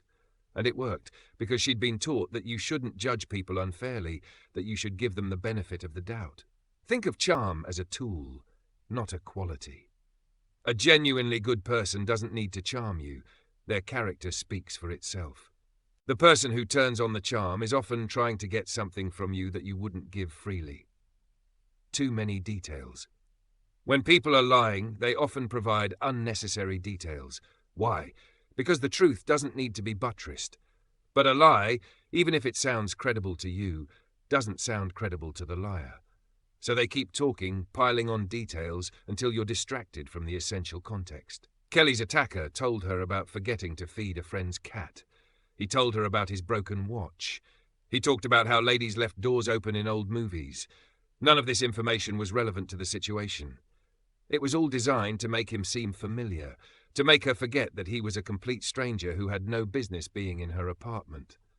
When someone gives you too many details, step back mentally and ask, what's the actual context here? Who is this person? What do I actually know about them? The details are a smokescreen. Don't let them obscure what matters. Typecasting, you're probably too proud to accept help. You don't look like someone who reads. I bet you're not the adventurous type. These are typecasts, slightly critical labels designed to provoke a response. The goal is to make you want to prove the label wrong. Kelly's attacker said, "There's such a thing as being too proud," and immediately she wanted to demonstrate that she wasn't prideful. The defense is to recognize the manipulation and refuse to play. Silence is powerful. You don't owe a stranger anything, including a rebuttal to their inaccurate assessment of you. Loan sharking. The loan shark offers help and then collects on the debt. He carries your groceries, so now you owe him a conversation. He holds a door, so now you owe him your phone number. The debt is entirely in his head, but your social conditioning makes you feel obligated. Kelly's attacker loan, sharked by insisting on carrying her groceries. Once he'd done something for her, she felt she couldn't just dismiss him. She owed him, at minimum, courtesy, and courtesy was the wedge he needed. The defense, you don't owe anyone for unsolicited help. Someone who does something you didn't ask for hasn't created a debt. They've attempted to manipulate you. The unsolicited promise, I promise I'll just put this down and go. I promise I won't hurt you. When someone promises something you haven't asked about, they're telling you something important. They know you're uncertain. They can see your doubt, and their promise is designed to override that doubt. An unsolicited promise is always a signal. The person is saying, in effect, I can see you don't trust me, so let me try to convince you. The appropriate response is to recognize that your mistrust is probably warranted and to act accordingly. discounting the word no. This is perhaps the most important signal of all. When someone doesn't accept your no, when they negotiate, persist, try to change your mind, they're telling you that they intend to be in control. They're testing whether your boundaries are real or merely suggestions. Kelly said no several times. Her attacker ignored each one. When she said she didn't need help, he insisted. When she said she could handle it, he overrode her. When she hesitated at her door, he pushed past. No is a complete sentence. It doesn't require explanation or justification. The person who tries to talk you out of your no is someone to get away from immediately. Key takeaway: manipulative people use predictable strategies to gain control. Learning these strategies and practicing the appropriate responses can keep you and your loved ones safe. Reflection prompt. Think about a time when you felt uncomfortable with someone but couldn't articulate why. Looking back, which of these strategies was that person using? Chapter 12, When Someone Won't Let Go. Chapter summary. Dealing with people who refuse to accept boundaries, whether romantic pursuers, former employees, or estranged family members, requires a counterintuitive approach. You'll learn why engagement escalates problems, why no response is often the best response, and how to protect yourself while allowing the other person to move on. Mike and Jackie had no idea what was coming. At a seminar, an acquaintance introduced them to Tommy, an energetic young man with big ideas about the travel business. Tommy was enthusiastic, articulate, and clearly passionate about his concepts. Mike, who owned a successful travel agency, listened politely and offered some encouraging words. That was his first mistake. Tommy called 2 days later. He wanted a meeting. Mike agreed because saying no seemed rude. The 10-minute meeting Tommy promised stretched to 40. He'd prepared materials, developed proposals, invested significant effort into a partnership that existed entirely in his mind. Mike tried to let him down easy. If something opens up, I'll call you. Another mistake. To Tommy, if meant when. What followed was months of escalating harassment. Tommy called Marlene, Mike's employee, to ask about her marriage plans. He needed to know when her position would become available. Tommy left angry messages when he learned she'd already left. Tommy demanded a reference letter, then demanded the unsigned letter back. Tommy threatened to book bogus trips through Mike's agency. Tommy made veiled references to Mike's wife. Through it all, Mike kept trying to reason with Tommy, kept trying to explain, kept trying to make him understand. Each contact, each explanation, each attempt to resolve the situation made things worse. The engagement trap. Here's what Mike couldn't see. Every time he responded to Tommy, he was teaching Tommy that persistence works. Tommy had discovered a simple formula. 40 phone calls equals 1 callback. A written complaint equals a response. A threat equals attention. The rules that apply to reasonable people don't apply to unreasonable ones. You can't use logic to convince someone out of a position they didn't use logic to reach. Every explanation you offer is just more material for them to twist, more justification for their grievance, more evidence that you're engaged and therefore reachable. There's a dynamic I call engage and enrage. When someone has become obsessed, any contact, even negative contact, fuels the obsession. Being yelled at is better than being ignored. Being threatened with legal action is better than being dismissed, because attention, of any kind, means the relationship continues. The power of no response. The most effective strategy with persistent, unreasonable people is counterintuitive. Stop responding completely. This isn't passive. This isn't giving up. This is a deliberate, strategic decision to starve the fire of fuel. Every communication you send is fuel. Every response, every legal threat, every attempt to make them understand is fuel. When you stop providing fuel, the fire eventually goes out. This requires patience. The person will escalate initially. They'll try new tactics, increase their efforts, say increasingly outrageous things to provoke a response. This is called an extinction burst. It's the behavior getting worse before it gets better. If you can ride it out, the behavior will eventually decline. Mike's wife, Jackie, understood this intuitively. If we can't control what he does, we certainly can't control what he thinks, she said. She was right. The goal isn't to change Tommy's mind. The goal is to remove Tommy from their lives. And the only way to do that is to stop participating in the dynamic he's created. When to involve authorities. No response doesn't mean no action.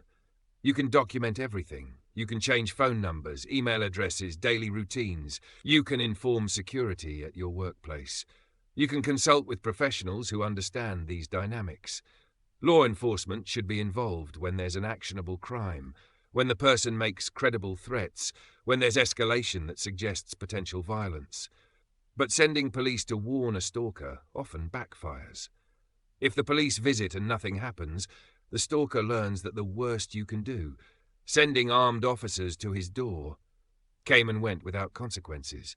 You've shown your hand and it was empty. The key is to involve police when they can make an arrest, not when they can just have a conversation. A visit from police should be the consequence of illegal behavior, not a request made because you're uncomfortable. Restraining orders, a tool, not a solution. Restraining orders are not magic. They work on some people, make others worse, and should never be applied universally without assessing the specific situation. A restraining order tells a reasonable person, "This has gone too far. Withdraw." It tells an unreasonable person, "You're in a fight, and I've just escalated it." For someone whose identity is wrapped up in the conflict, a court order can become the justification for further action.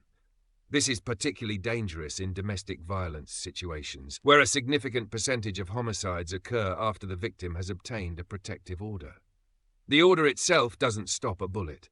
If you're in danger, your first priority is making yourself inaccessible. Shelters, relocation, changed routines, these are the tools that actually keep people safe.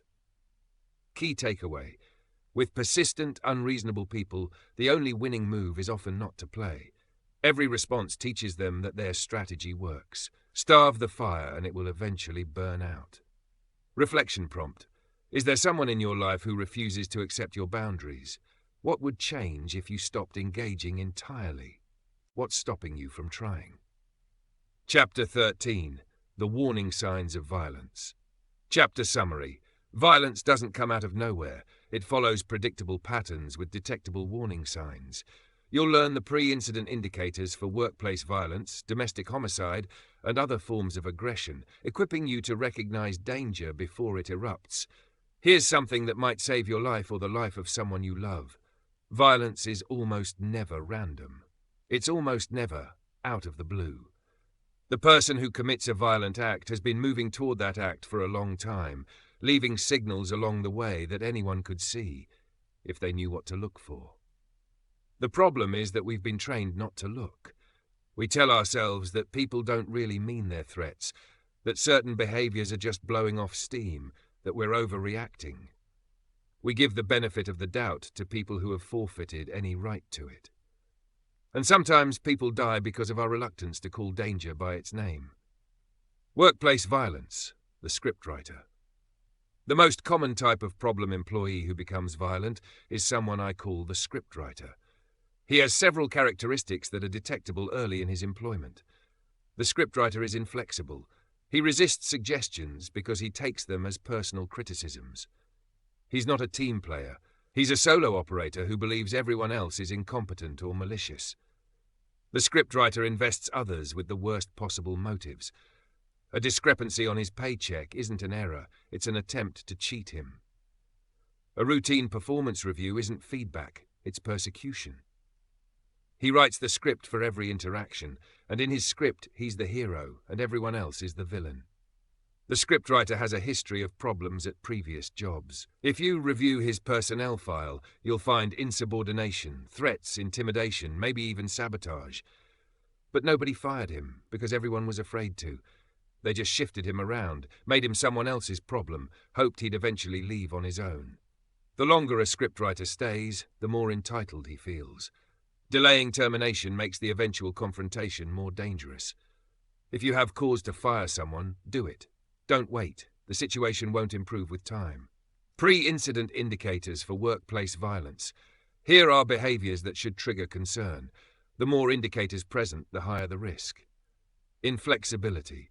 The employee resists change, rejects feedback, and can't consider viewpoints contrary to his own.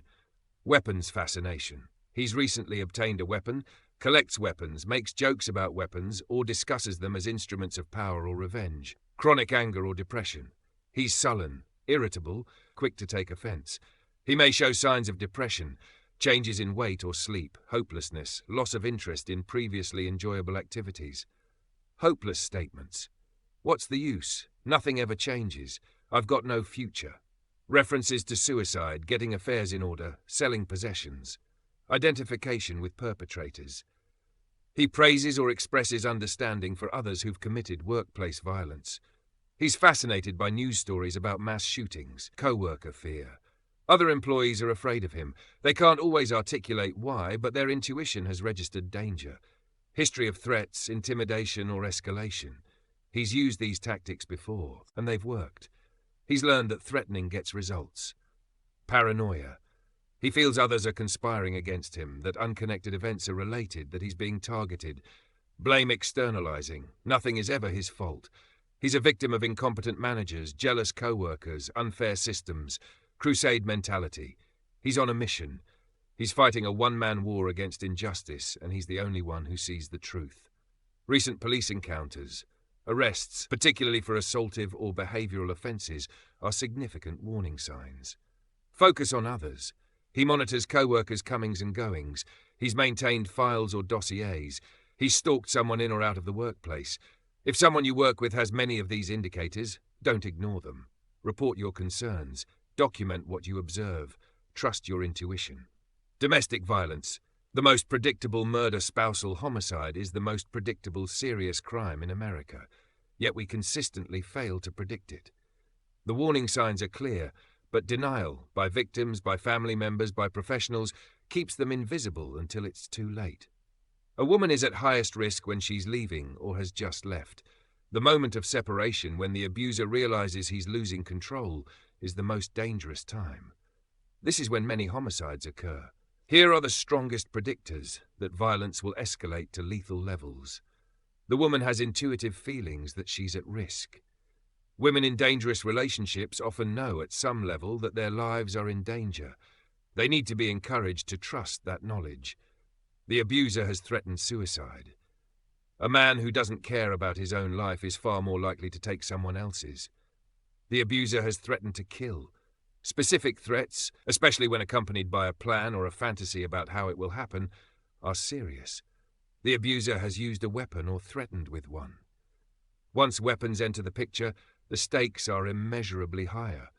The abuser has stalked the woman, monitoring her movements, showing up uninvited, refusing to accept the end of the relationship.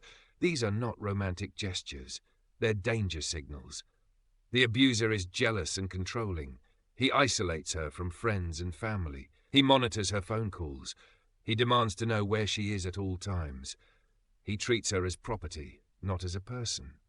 The abuser has been violent during pregnancy. This is a particularly strong predictor of future lethality. The abuser has a history of violence outside the home. A man who's been in fights, who's assaulted strangers, who's been arrested for violent behavior, doesn't confine his violence to one target. Key takeaway: violence follows predictable patterns with detectable warning signs. Learning these signs, and taking them seriously, can save lives. Reflection prompt. Think about people in your life or workplace. Is there anyone who triggers your intuition, who makes you uneasy, who displays several of the warning signs described here? What might be the wise thing to do with that concern? Chapter 14. Anger, Anxiety, and the Battles Within. Chapter Summary. The internal struggles of anger, anxiety, and ungodly fear affect every man. You'll learn to understand where these emotions come from, how they operate, and practical strategies for gaining mastery over them, rather than being mastered by them. Let me tell you about a moment that embarrassed me deeply. I was driving to speak at a men's Bible study, feeling reasonably spiritual. Traffic was heavy but moving. As I slowed for a light, the car next to me swerved into the narrow space in front of me without warning. I slammed on my brakes, felt anger surge up, but quickly recovered. I was going to speak at a Bible study, after all. I even forgave the driver for being such a spiritual degenerate. Then the light turned green. The line inched forward. Guess who was the last car to make it through? That's right, the guy who'd cut me off. I was stuck at the red light. That did it. Bible study or not, I let out an audible word that came from a part of me not surrendered to God. If this were an isolated incident, I wouldn't be too concerned. but it's not.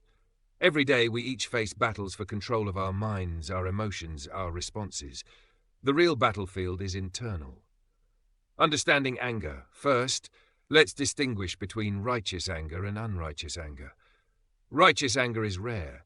It's indignation over things that dishonor God, injustice, oppression, blasphemy.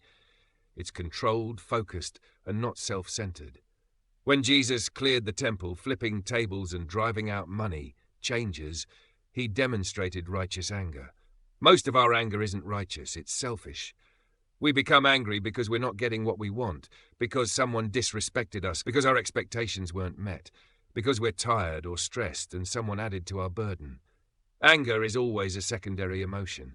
Beneath the anger is something else. Fear, hurt, frustration, shame. The anger is the visible tip of an iceberg that runs much deeper. If you want to master your anger, you have to explore what's beneath it. Here's a practical exercise. The next time you feel anger rising, ask yourself, what am I afraid of right now? What am I wanting that I'm not getting? What am I believing that might not be true? These questions move you from the surface emotion to the root, the progressive nature of anger. Anger doesn't stay still. If not dealt with, it progresses. A minor irritation becomes a grudge. A grudge becomes bitterness. Bitterness becomes hatred. Hatred can become violence. The Bible warns about this progression. In your anger, do not sin. Do not let the sun go down while you are still angry, and do not give the devil a foothold. The instruction is clear. Deal with anger quickly, before it settles in and makes itself at home.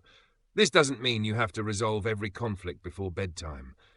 Some issues require time, prayer, and multiple conversations. But it does mean you don't let anger fester. You don't go to sleep nursing grievances.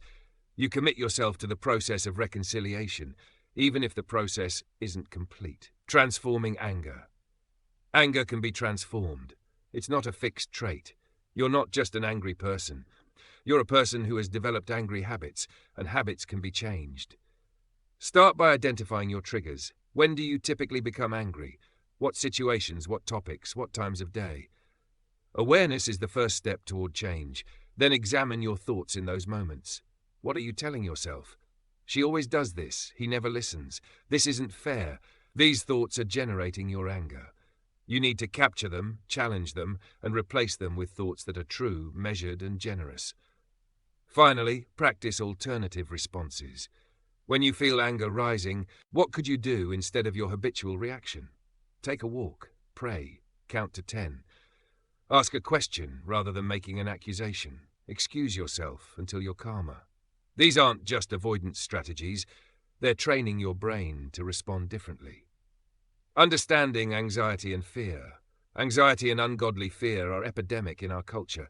Many men live with a constant, low-grade sense of dread about their finances, their health, their relationships, their future.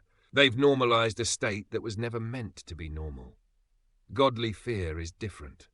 Fearing God means holding him in appropriate awe, recognizing his authority, living in light of his reality. This kind of fear is healthy. It's the beginning of wisdom. Ungodly fear is focused on self. It's what happens when we take our eyes off God and fixate on our circumstances.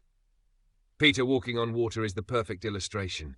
As long as he kept his eyes on Jesus, he was fine. The moment he looked at the wind and waves, he began to sink. Conquering fear. Fear is conquered not by eliminating the source of fear, but by changing what you focus on. Isaiah 26:3 says, "You will keep in perfect peace him whose mind is steadfast, because he trusts in you." Peace comes from focusing on God, not from controlling circumstances. This is a discipline. It requires practice. When fearful thoughts arise, you must intentionally redirect your mind to what you know to be true about God, his character, his promises, his faithfulness. You must choose to trust, even when your feelings are screaming the opposite. Here's a practical strategy. Write out a prayer or a declaration of trust that you can use when fear strikes. Lord, I don't know how this will work out, but I know you are good. I know you are in control. I know you love me. I choose to trust you right now, even though I feel afraid. Having words ready makes it easier to redirect your thoughts in the moment. Key takeaway. Anger, anxiety, and fear are not fixed parts of your personality. They're habits that can be changed. The key to transformation is identifying the thoughts that generate these emotions and replacing them with truth. Reflection prompt: which emotion do you struggle with most? Anger or anxiety? What are your typical triggers? What thoughts run through your mind when you're experiencing that emotion? What truth could you use to counter those thoughts? Chapter 15. The War for Your Mind. Chapter Summary. The most important battles you'll ever fight take place in your thoughts. You'll learn about the reality of internal warfare, the connection between thoughts and actions, and the disciplines that enable you to take every thought captive and make it obedient to Christ. There's a secret life that every man leads. It's the life of his thoughts, the fantasies, resentments, ambitions, fears, and desires that flow through his mind all day long. No one else sees this life. It's completely private, and it's utterly determinative of who you actually are. The Bible says that as a man thinks in his heart, so is he. Your thoughts are not insignificant. They're not harmless. They're the seeds from which your words and actions grow. The man who indulges lustful fantasies is forming himself into a lustful person. The man who rehearses grievances is becoming bitter. The man who dwells on fears is manufacturing anxiety. The battlefield of the mind. The Apostle Paul described a struggle that every honest man recognizes. I do not understand what I do. For what I want to do I do not do, but what I hate I do. I know that nothing good lives in me, that is, in my sinful nature. For I have the desire to do what is good, but I cannot carry it out. This isn't an excuse. It's a diagnosis. There's a war going on inside every person between the desires of the flesh, the old sinful nature, and the desires of the spirit. The battleground is the mind. You can think of yourself as having two mindsets, one oriented towards self, sin, and immediate gratification, the other oriented toward God, righteousness, and eternal perspective. These mindsets are constantly competing for control. The one you feed is the one that grows stronger. Taking thoughts captive, Paul gives us the strategy for winning this war. We take captive every thought to make it obedient to Christ. Notice the military language: taking captive, making obedient. This is not passive. This is active, aggressive, disciplined warfare. What does it look like to take a thought captive? It means you don't let thoughts run through your mind unexamined. When a lustful thought appears, you don't entertain it, elaborate on it, fantasize about it. You arrest it. You identify it as an enemy thought, and you replace it with something righteous. This requires vigilance. You can't take thoughts captive if you're not paying attention to what you're thinking. Most of us drift through our days on autopilot, letting whatever thoughts appear run unchecked. We need to wake up. We need to become aware of our mental activity and take responsibility for it. The process of mind renewal transformation, Paul writes, comes through the renewing of your mind. This isn't a one-time event. It's an ongoing process. Every day you're either being conformed to the pattern of this world or being transformed by the renewal of your thinking. Renewal happens primarily through Scripture. God's Word is the truth that counteracts the lies your flesh and the world constantly feed you. When you saturate your mind with Scripture, reading it, studying it, memorizing it, meditating on it, you're building defenses against the enemy's attacks. Meditation, in the biblical sense, isn't emptying your mind. It's filling your mind with God's truth and turning it over and over, considering its implications, applying it to your life. A verse memorized and meditated upon becomes a weapon you can deploy when temptation strikes. Guarding the gates. You also need to guard what comes into your mind in the first place. This is increasingly difficult in our media, saturated age. Pornography, violence, materialism, cynicism, these are constantly knocking at the gates, seeking entrance. The question isn't whether you can avoid all negative input. You can't. The question is what you deliberately choose to expose yourself to. What you watch, what you read, what you listen to, who you spend time with. These choices shape your mind more than you realize. Some men need to take radical action. Jesus said that if your eye causes you to sin, gouge it out. He was using hyperbole, but his point was serious. Whatever is leading you into sin, deal with it decisively. If the internet is a problem, get accountability software. If certain shows trigger lust, stop watching them. If certain friends pull you towards sin, limit your time with them. Key takeaway: The battle for your life is won or lost in your mind. You're not a passive victim of your thoughts. You can learn to take them captive, to replace lies with truth, and to guard what you allow into your consciousness. Reflection prompt. What thoughts do you most struggle with? What lies are you believing that need to be replaced with truth? What practical step could you take today to guard your mind more effectively? Part 5.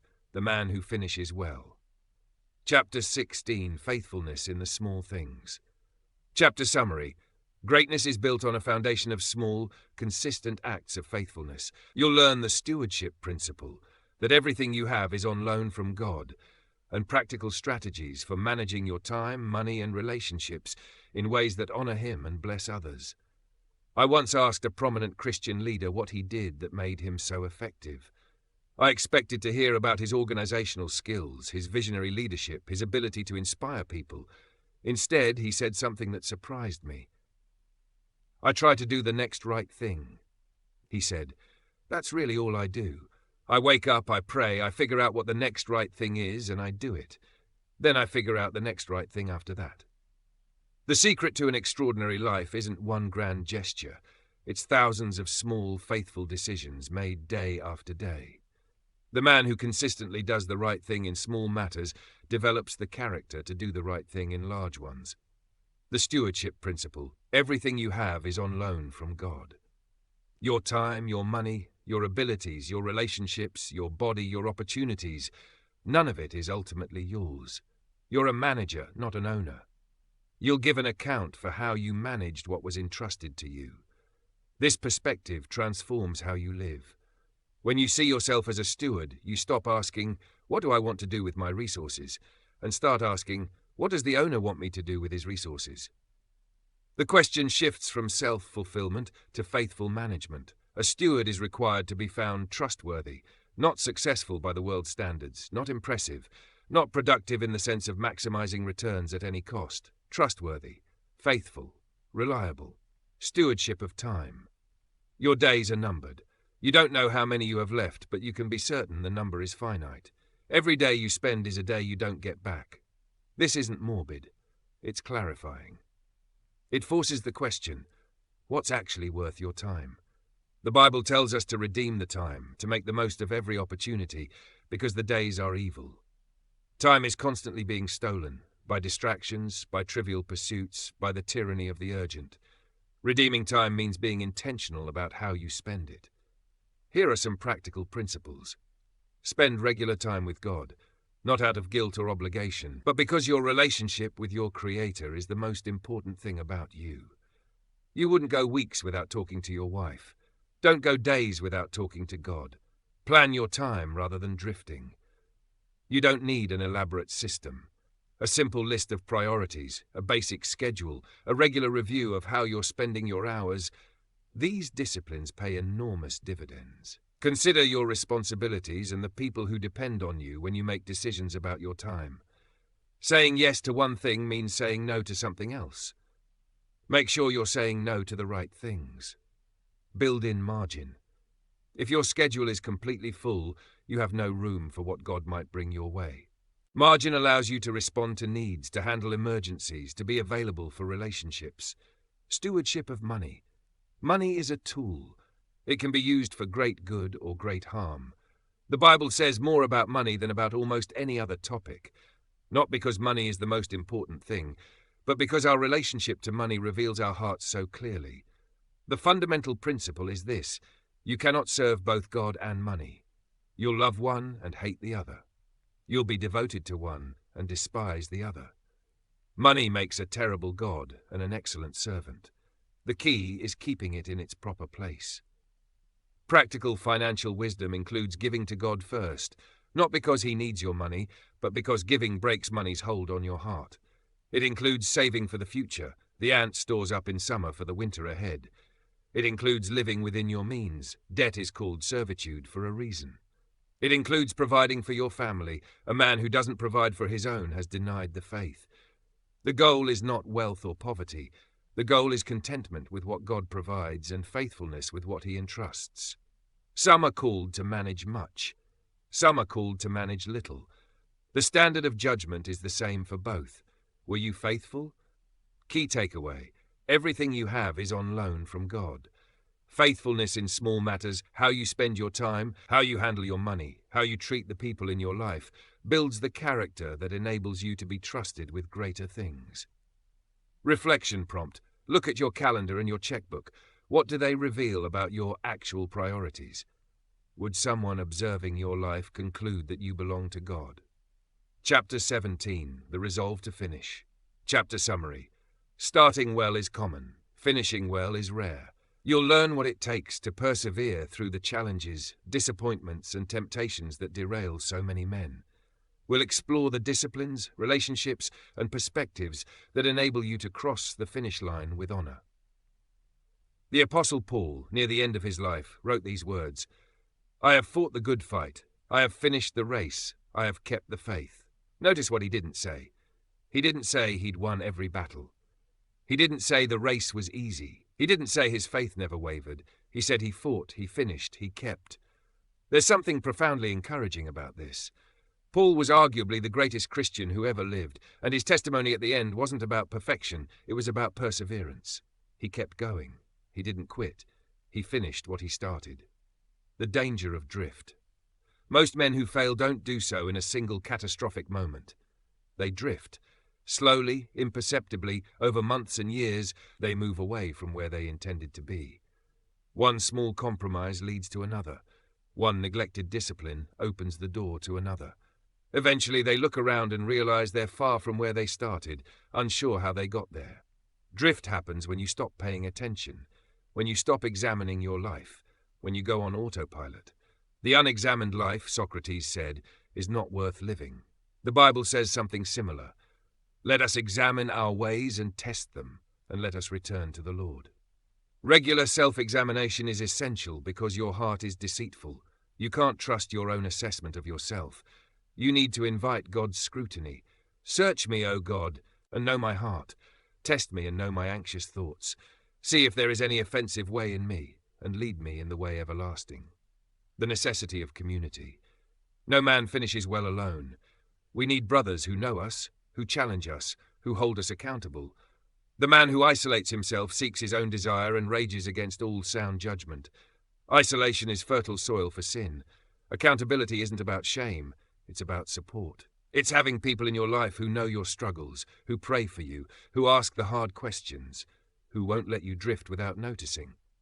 If you don't have this kind of relationship, pursue it. Ask a mature Christian man to meet with you regularly. Weekly is ideal, to talk about what's really going on. Be honest about your temptations, your failures, your fears. Pray together. Challenge each other. Refuse to let each other drift. The power of daily disciplines. Finishing well is built on daily decisions. The man who reads Scripture every day, who prays consistently, who confesses sin promptly, who serves others regularly, this man is building a foundation that will withstand storms. The key is not perfection but consistency. You'll miss days. You'll have seasons where your disciplines feel dry and mechanical. Keep going anyway. The discipline itself has value, even when you don't feel it. You're training your soul, and training requires repetition. Key takeaway: finishing well isn't about being perfect, it's about persevering. Stay connected to God, stay connected to other believers, and keep putting one foot in front of the other. The finish line is worth the race. Reflection prompt: look at your life honestly. Where are you drifting? What disciplines have you let slide? Who knows you well enough to notice if you're struggling? What step can you take today to strengthen your resolve to finish well? Conclusion: the two greatest priorities. When Jesus was asked what the greatest commandment was, he answered without hesitation, "Love the Lord your God with all your heart, and with all your soul, and with all your mind." Then he added, "And the second is like it.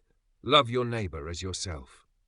Everything we've explored in this book comes back to these two priorities: your relationship with God, vertical, and your relationships with others, horizontal.